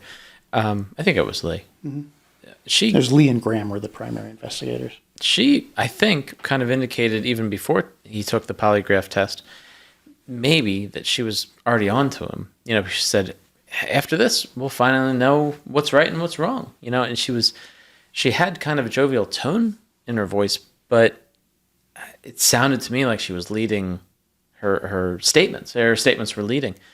And it sounded to me like she already had the opinion that he was involved and wasn't telling anybody. And it was, she was, I think, the way she handled that, the way both of them handled that was great. Because like you said, Mike, she was, they both gave him a lot of opportunities to kind of put the focus back on himself, but also on other people, blame other people, talk about his own accomplishments or how he, reacted to things, all kinds of stuff. And even Lee was able to use, I told you before this that, we were going to figure out who was right and who was wrong, who's telling the truth and who's not. And, well, looks like you weren't telling the truth. So now it's time to tell the truth, and gave them a chance to go into that pattern of, go into that line of talking like, now we need to know the truth. It's time for you to stop and so forth. So it was, I think they did a great job with what they were given. And that is part of the tactic of the polygraph. Right. Like, it's not effective at telling if you lied or not, but the confidence that the examiner can go into that with and say, when this is done, we're going to know. Right. We're going to know who did this. So go into it confidently. Right. Like, we're going to know. We're going to know if you're telling the truth, or we're going to know if you're lying when we're done with this. That way, when they come in, regardless of what the results actually are, they can come in and be like, you failed. And say it with confidence, like, I told you we would know, that I think was the blow to him. He believed it. He believed that the polygraph showed them that he was lying, and he's caught. And it speaks to our educational system, right? That people believe in this fantasy. It's sad, right? You look at like the Dark Ages and what criminal justice was like then, someday people look back at this time and be like, oh, police used a magic box to catch people. But the magic of it isn't in that it tells whether people are lying or not. It's just a tactic that can be used psychologically. It's a fantasy to push people into confessing. But it's based on people not getting an education around the criminal justice system and the duplicity of the police and the fantasy they invest in. Because a lot of police officers believe in it too. Mm-hmm. They're not only fooling people with the magic box, they're fooled themselves with the magic box, and it's horrifying. Like it's horrifying that our educational system allows this to continue. They should be outlawed. That whole thing should be outlawed. It's insane, but it did catch this one guy. Although I think they would have got him anyway. Making up more statistics, I think it's kind of a 50-50 when it comes to police officers that use the polygraph. 50% of them are like, this really works. This is really true. It can tell me who's lying and who's not. And the others like, it doesn't do crap, but if I tell somebody that I know they're lying, it's going to help me get that confession. Yeah. And all that's really based on the perpetrator or suspect talking to the police, which is always a bad idea. And it continues to happen. Again, it's just lack of education about the system. But as we saw with Gabby Petito case and Brian Laundrie, it doesn't pay to not talk to them either. Well, in the media. Yeah. And arguably it didn't pay for Brian Laundrie to do anything. But ultimately he confessed, just not to anyone else. Yeah. He confessed on paper and then ended his own life. Mm-hmm. Which is about all the finality we're going to get out of that case. But people will get vilified, and the police will be focused more on somebody who decides not to cooperate with them. I told you guys before, I think very early on, one of the first episodes, about the tactic that my dad used at least once, probably a few times, putting a multimeter on us and saying, this is my lie detector test. One lead went on a metal object, so went on his ring. Another, I think he had alligator clips too. Like another one went on one of our fingers, and the other went on a piece of clothing or something. And it was all the power of suggestion, much to both of your points, that there was clearly no truth in it. And I think at a certain point, all of us knew that, but still we're like, but wait, what if? Are they going to figure something out? Does my dad have some magical thing that can tell lies, can tell if we're lying? And it worked. I mean, it worked on us. Mm-hmm. And I was 100% believing at that moment, like, oh God, he's going to figure something out here. Whether I had done something wrong or not, I was terrified. Right. And so very much to the point of the polygraph, like. And right there is the problem, is that perception of, oh God, did I do something wrong? Yeah. Even if you didn't. And your heart rate starts to go up. Heart rate starts to go up. Right. And I know when they were doing the polygraph on Chris Watts, like at one point she stops and goes, I need you to really control your breathing. Yeah. It's like, I thought I was. Mm-hmm. And again, that's part of the tactic. Make you second guess, how you're doing, what you're doing, and get some more, to change it up. And then she asked him the exact same questions over again. Yeah, I think it's the belief that some portion of law enforcement has in those machines that keeps that fantasy alive. Like, imagine how ridiculous it would be if instead of a magic box, ridiculous, if it was like the Easter Bunny. It was like the confession bunny, right? If you don't confess, the 6-foot bunny is going to come here and beat it out of you. No, don't send in the bunny. Not the bunny. No, I'll tell you everything. People would be screaming. Like, the public would be very upset about the confession bunny. Mm-hmm. But a magic machine that doesn't do anything except measure some physiological behaviors, that's okay. Keep lying. Police can lie. We can trust people that lie routinely as part of their job. Sure, yeah, that somehow will work. Doesn't make any sense. I've never been comfortable with the idea that government agents are trained to lie. And then when you add in the confession bunny or their lie detector, same thing, doesn't sit well. It's still armed and armored agents of the government that are going out and doing this. That's never sat with me. It's not only are they permitted to lie, they're trained to do it and told to do it, and they do it very well. Mm-hmm. The polygraph, I was just remembering one particular case. It's all about the interpreter, right? And their thing. And there was one case, I believe it was on Unsolved Mysteries, where young child was murdered, and the father was suspected and was taken in for a polygraph. Agreed to do a polygraph because, again, he talked to the cops. Mm-hmm. In the polygraph, like, they've got him hooked up to everything, and they're at a section where it's like, just answer yes to everything. This will help us determine, because they do the baseline, and then there's like, answer yes to everything. This will help us determine yes or no. And in the middle of that line, the polygrapher says, did you kill your child? And like, he's been told, you answer yes to everything, and he's just like, I'm not answering that question like that. I did not kill my child. And the polygrapher's like, no, you have to answer yes. Like, to all of these questions, answer yes to these. And he's like, no. Like, I'm flat out not going to say I did this in any way, shape, or form. And he said that the polygrapher actually got like angry with him and got upset, and they started screaming at him. And then later he was told he failed the polygraph. Right.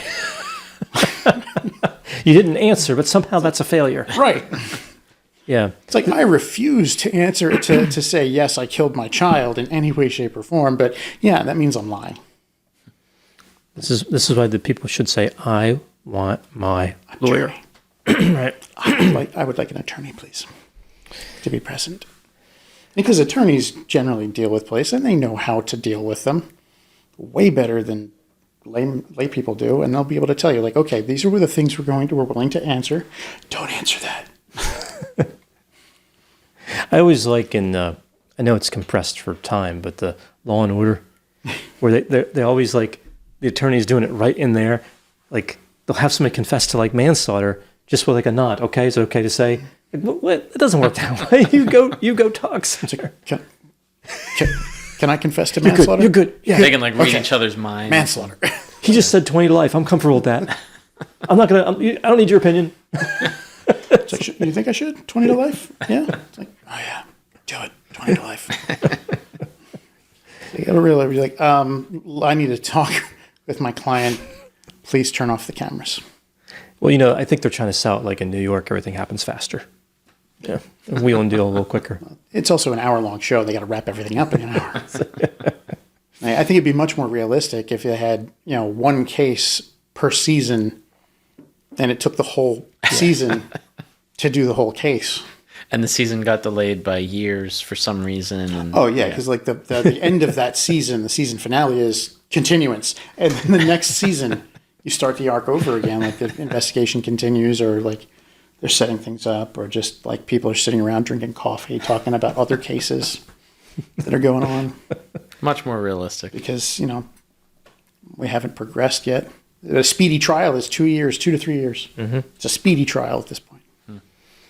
Although there people can request a speedy trial in less than 180 days.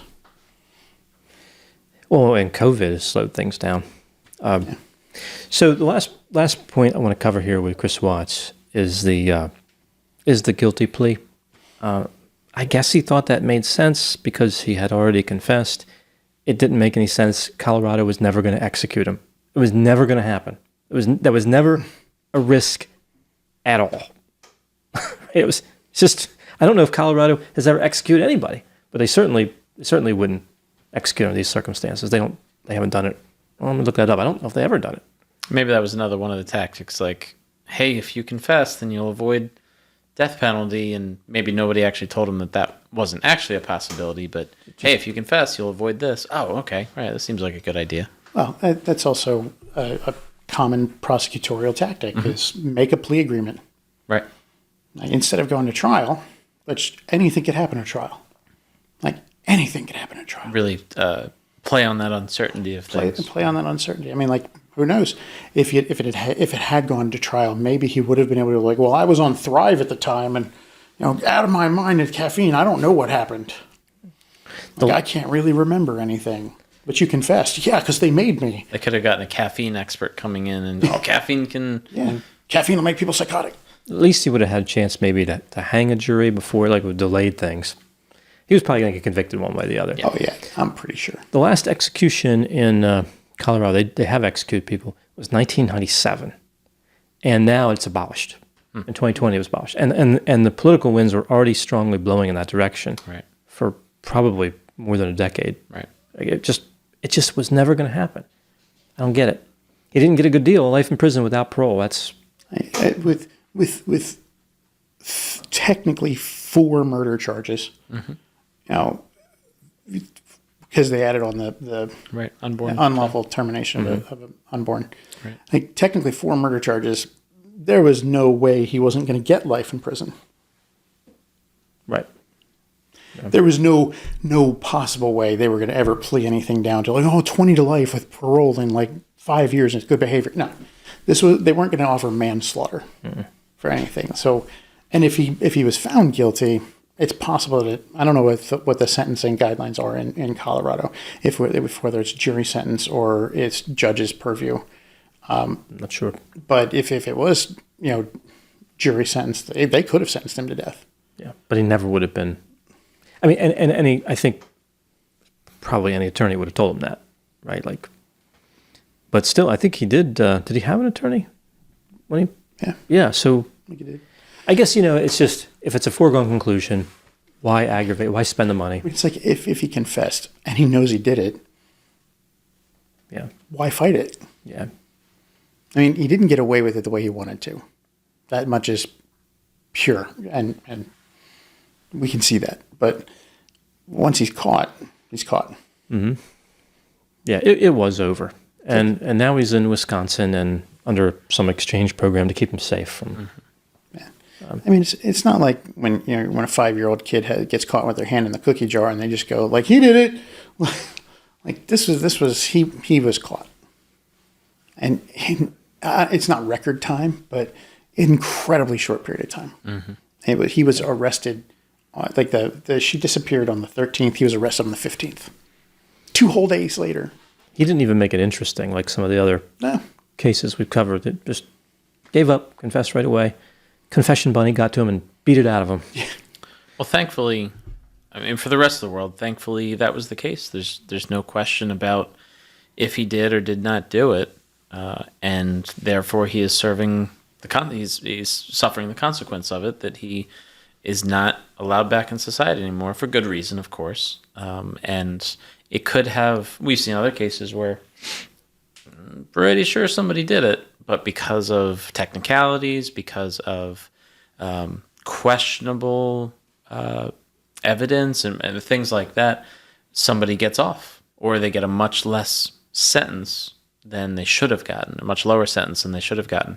And thankfully that's not the case here, because he definitely is serving the time that he deserves to serve for the horrible acts that he committed. And, just watch it, especially with the Netflix special, the amount that they intentionally dramatized that was, I think, appropriate for what was going on, and really difficult to watch. Not only they showed it at first that he was saying I had nothing to do with it, I didn't hurt them, I don't know where they're at, all those kind of things, and seeing that progression to, can I get my dad in here? I'm going to confess to him, and just these continued lies, even confess to my dad, but say that she killed them or she hurt the children.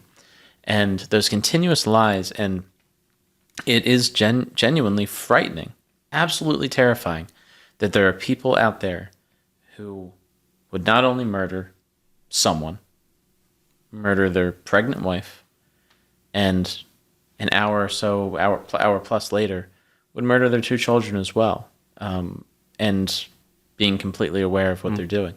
It's terrifying that there are people out there and would still be able to lie about it and go on TV and make a plea for wife and children to come back. All the more so without a record that tells us they're going to be that way. Right. No. Like Richard Ramirez, you would have expected it. Sure. Lots of red flags there. But with Chris Watts, and I think that's still a major point of fascination, if he could do that, there's a sense that anyone can. Sure. Because we can't detect it. Mm-hmm. Yeah. I mean, Chris Watts also, like, when you look back at it, and this was the thing, like, I knew about the case. I'd done reading on the case, but I hadn't actually seen any, like, the video of him, like, his plea. But when I watched that, even knowing, Like, I tried to put myself on the Netflix special. I tried to put myself back and like, well, I don't know anything about this case. Let me pretend I don't know anything about this case. And I tried to watch it with those kind of fresh eyes and look at it. And like, his plea was just so, it was hollow. Like, there wasn't any emotion behind it. Right. It was just like, and I was just like, oh yeah, he definitely did. I can't suspend my, like, if I didn't know anything about this and I saw that, I'd be like, this guy knows something. But yeah, his confession, this is one of the reasons why this case ultimately, to me, I still don't understand why it has the big following it has, other than Shanann was a social media presence. Because like, he didn't make it interesting. There's nothing interesting in his confession. Nope. There's nothing interesting in No car chases? No, nothing. There's nothing like out of Texas, Michael Sessions in the 1970s. Like, this guy, like, he was accused and picked up by the cops for killing 2 young girls, and he confesses to it. But then later he says that the sheriff who got him to confess played Russian roulette with him, like took bullets out of the gun and like spun the chamber and put it up to his head and said, I'm going to keep pulling the trigger until you sign a confession. And like, By the way, that's a tactic the confession bunny approves of. yes, the confession buddy does approve of that, very much so, and would like to use that tactic. But unfortunately, I don't use revolvers as much anymore. They like I semi-autos. like the semi-autos now.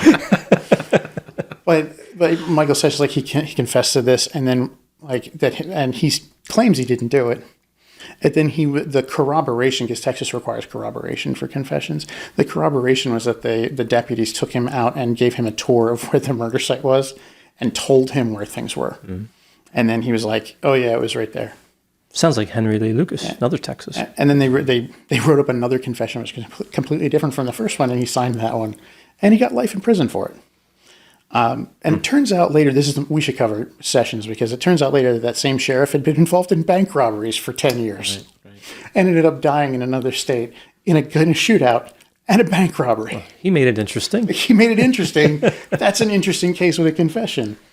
Chris Watts, not interesting. Like, it really isn't. But he does have that terror syndrome kind of thing where, like, yeah, this could be anybody. It makes any spouse look at their spouse and wonder. Right? Chris Watts has struck fear where there used to not be fear. Everybody can understand the heat of the moment. You know, we can look at anybody and think, you make them mad enough, pick up a knife, whatever, or strangle somebody. But Betty Broderick, like, people can understand. Yeah, they really can. To Betty Broderick. Yeah. But suffocating children? What? Right. Where does that? What? Right. Where does that come from? Like, you would think to be a long criminal history before somebody does that, or caught or not, but committing crimes, or somebody thinking their kids have demons in them. Yeah. Like psychosis. Yeah, there was a case we covered. Matthew, somebody, right, in California or Mexico. He fled to Mexico. Matthew Taylor Coleman. Yeah, Matthew Taylor Coleman, who thought his kids were alien lizard humanoids. Yeah, QAnon stuff associated with that. Yeah. I was just looking that up because I've been meaning to look up, an update on that, and I don't, as far as I can tell, there's really not much of an update. But obviously, like we said, these things take a while. But yeah, that's another one where tough to find some red flags that might have indicated somebody's future behavior. You can look back, of course, and maybe this, maybe that, but that's a scary thing. Obviously, this is not the norm. It's not the norm that people kill other people for any reason. But these things happen, and that's a scary thing, of course. But it's not something that thankfully happens often. It's something that intrigues people the world over. Like, why do people kill? Why do people seemingly just snap and commit horrible crimes like this? It's something that demands an answer. Really, there is no answer, not much of an answer anyway, that we could go like on a large scale. But these things do happen. And I guess it's the responsibility of everyone to be a nosy neighbor and keep an eye. I mean, keep in communication. Keep in communication, or have open communication with people they care about and they love, and check in on people like that. Help people to be vulnerable, or if they are exhibiting signs where they are not willing to talk to people or open up about what they're experiencing, what they're feeling, help them to do that, whatever it takes, but obviously no one would assume that this would happen in a situation like with Chris Watts. Yeah, I mean, at least Coleman made it interesting. I mean, from a true crime standpoint, there's not a lot that's interesting about this case other than, again, the social media connection. It went viral. I think this is a Kardashian situation. Chris Watts is famous for being famous. At some point, maybe you're right, the Facebook, it got a little traction, and then it exploded. And I think Shanann had enough of a following that when she went missing, people were genuinely concerned. Mm-hmm. And that concern blew up to hit the news media, which made it go even further. We covered a and case. then 2 days later, he confesses to the murder, and everyone was like, oh, crap. That was quick.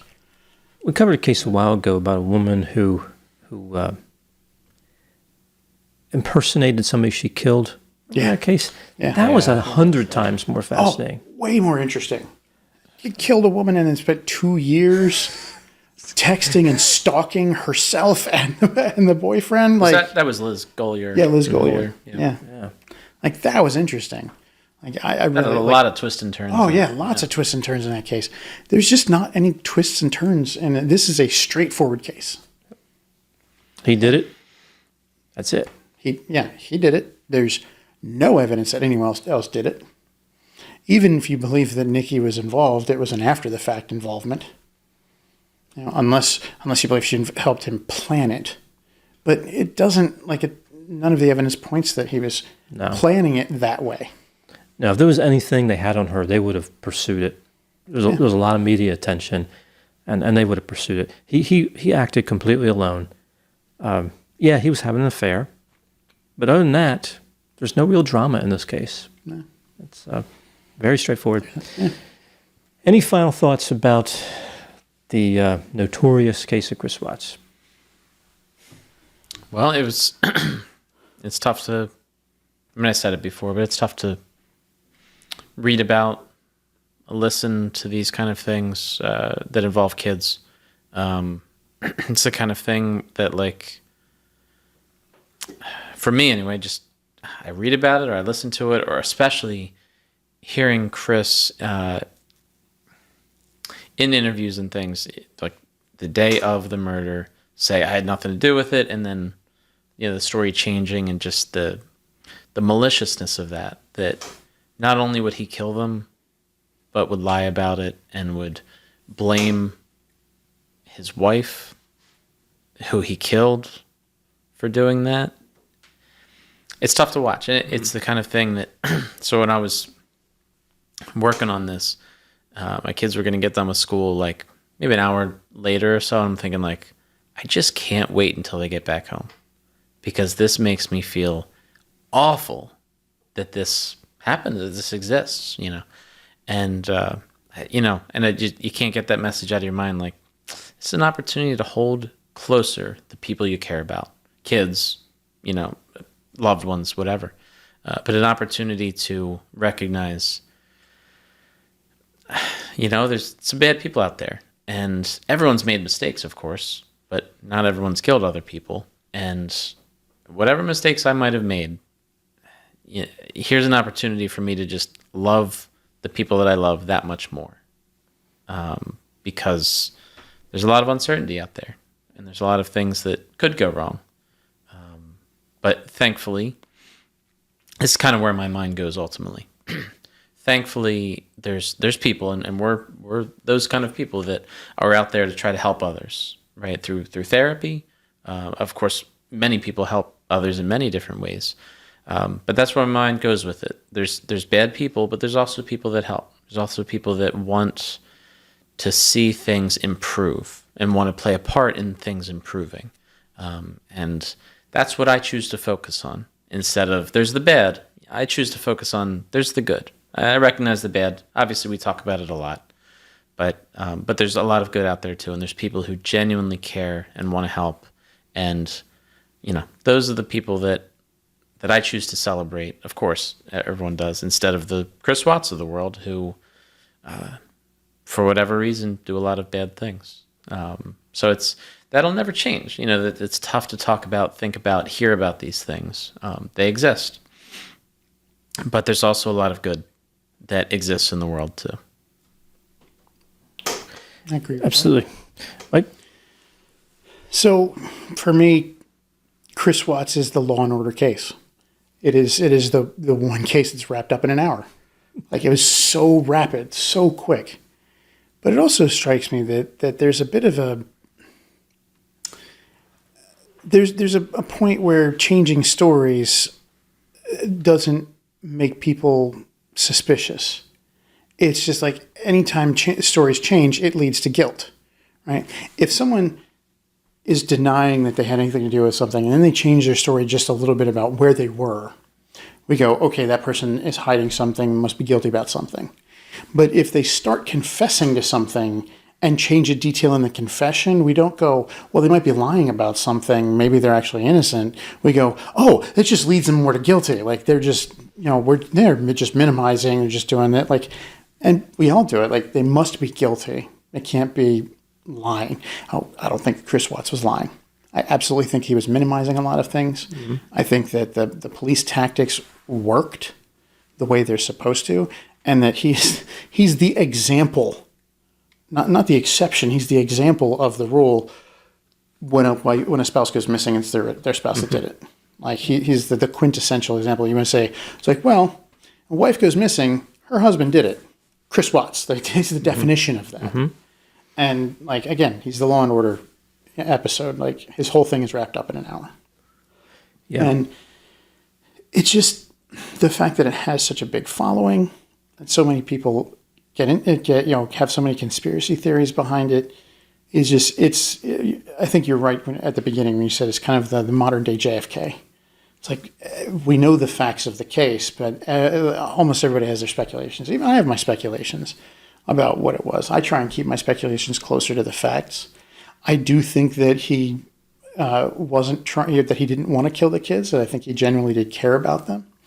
Because he held on to, I didn't do anything to them more than anything else. Like, he was willing to say, I killed Shanann, but he did not want to say that he killed those kids. Even though he ultimately did confess to them, he held on to that much more fiercely than he did, because I don't think he wanted to. Mm-hmm. I think his plan, and I think there was a plan, was to get rid of Shanann and then have the kids and the girlfriend. I think that was his perfect plan. Mm-hmm. Get rid of her.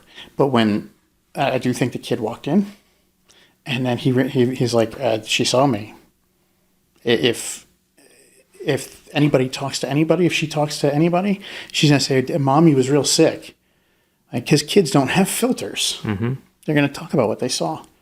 And he's not going to be able to convince her not to talk about it. She's going to say something. He's going to get caught. So at that point, he's got to get rid of her. And he can't get rid of just one of them. So he ultimately ends up doing it. Yeah, there's no way to explain why she would take on one, not the other. Yeah. Yeah. So, and again, I think that if he'd been able to get rid of the car, it would have been a whole different story. I think the case would have gone on for a lot longer period of time, probably a few weeks. It might have gotten bigger. Interesting that wasn't the confession point when if the daughter did walk in, like he says, that wouldn't be the point where it's like, well, I got caught. But he decided to kill his kids. Like, it's just such a drastic... Yeah. Well, in for a penny, in for a pound. That's what he was thinking. Yeah, but usually that math falls apart a little bit when you're talking about your own children. In that moment, you're still on the high.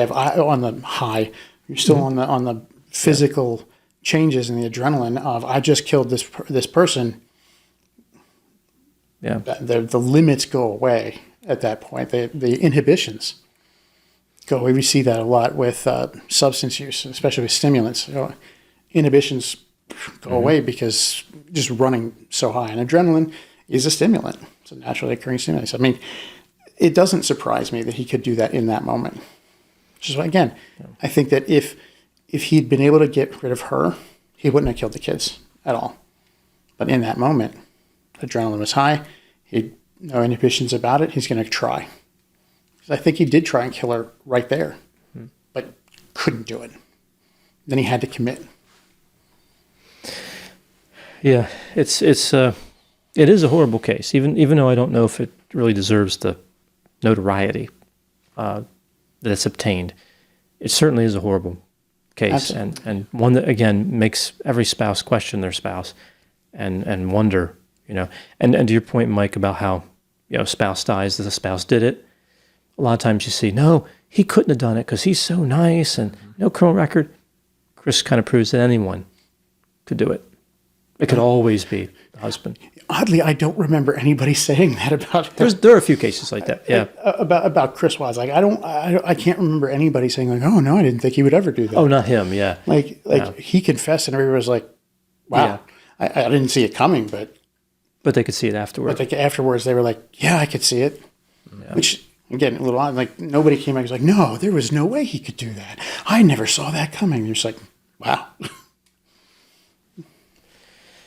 Yeah, what a case. Any ideas for objects? I don't know. Like everything I think of is just too morbid. Mm-hmm. Yeah. Like just like an oil derrick or yeah. I don't know. Maybe the Facebook F. I don't know. If I'm doing Bitcoin, it's a really difficult case to put anything on just because it's just like. You could do a camera, like a security camera. Mm-hmm. Security camera. Or, yeah. It's about the only thing I can think of. I could do a clock. Look how quick this was. Yeah. Yeah, that's good. And in the video that, when he confesses, when Chris confesses to his dad, there's a clock on the wall, and you can hear it ticking, and it kind of adds to the, it adds to like the, I don't know, the creepiness of it, or the, just that consistent tick, tick, tick of the clock. Just if that wasn't there, I mean, that being there, like just I don't know, that just made it for me. Like this is, if this was a movie, that would be like the climax of the movie where everything changes, and here's this ticking clock in the background that really adds to it. So yeah, clock would be appropriate there too. Yeah, I think the clock would be appropriate. But there's also the Facebook F, because that's I think the thing that pushed this up to a national level story was Shanann's Facebook presence. Yeah. So please vote on the Facebook F or the clock, and we'll see the results. Yeah. I have no idea which one's going to win. Usually I can predict it some accuracy, but that's a tough one. Yeah. Like I am working on more. We don't have a new one today, but I am working on more. I had an upset with I ran out of resin. Oh. So I ran out of materials to do a print, and I've got another one that I'm working on getting primed and painted. So hopefully I'll have it here when next time we shoot. Very good. Very good. So that's our episode on Chris Watts. Please put recommendations for the item, your votes for the item in the comments. Any other comments, recommendations for future videos? We have episodes of The Murder Part and Alien Lizard Humanoids coming up. I'm trying to stay on schedule. And I am hoping to, at some point, film a short video where I actually do close-ups of all of the pieces that we have here so that we can upload that so that people can see a little bit more of the detail of the work that we've done and the work that I've done on these and just be able to get a better view of them because you don't get a really great view. Yeah. Quite detailed. Amazingly detailed. So that would definitely be worthwhile. I'll try and do a short video on that at some point in the near future, and we'll get that uploaded. Very good. Very good. So we'll be back soon, and thank you so much for watching.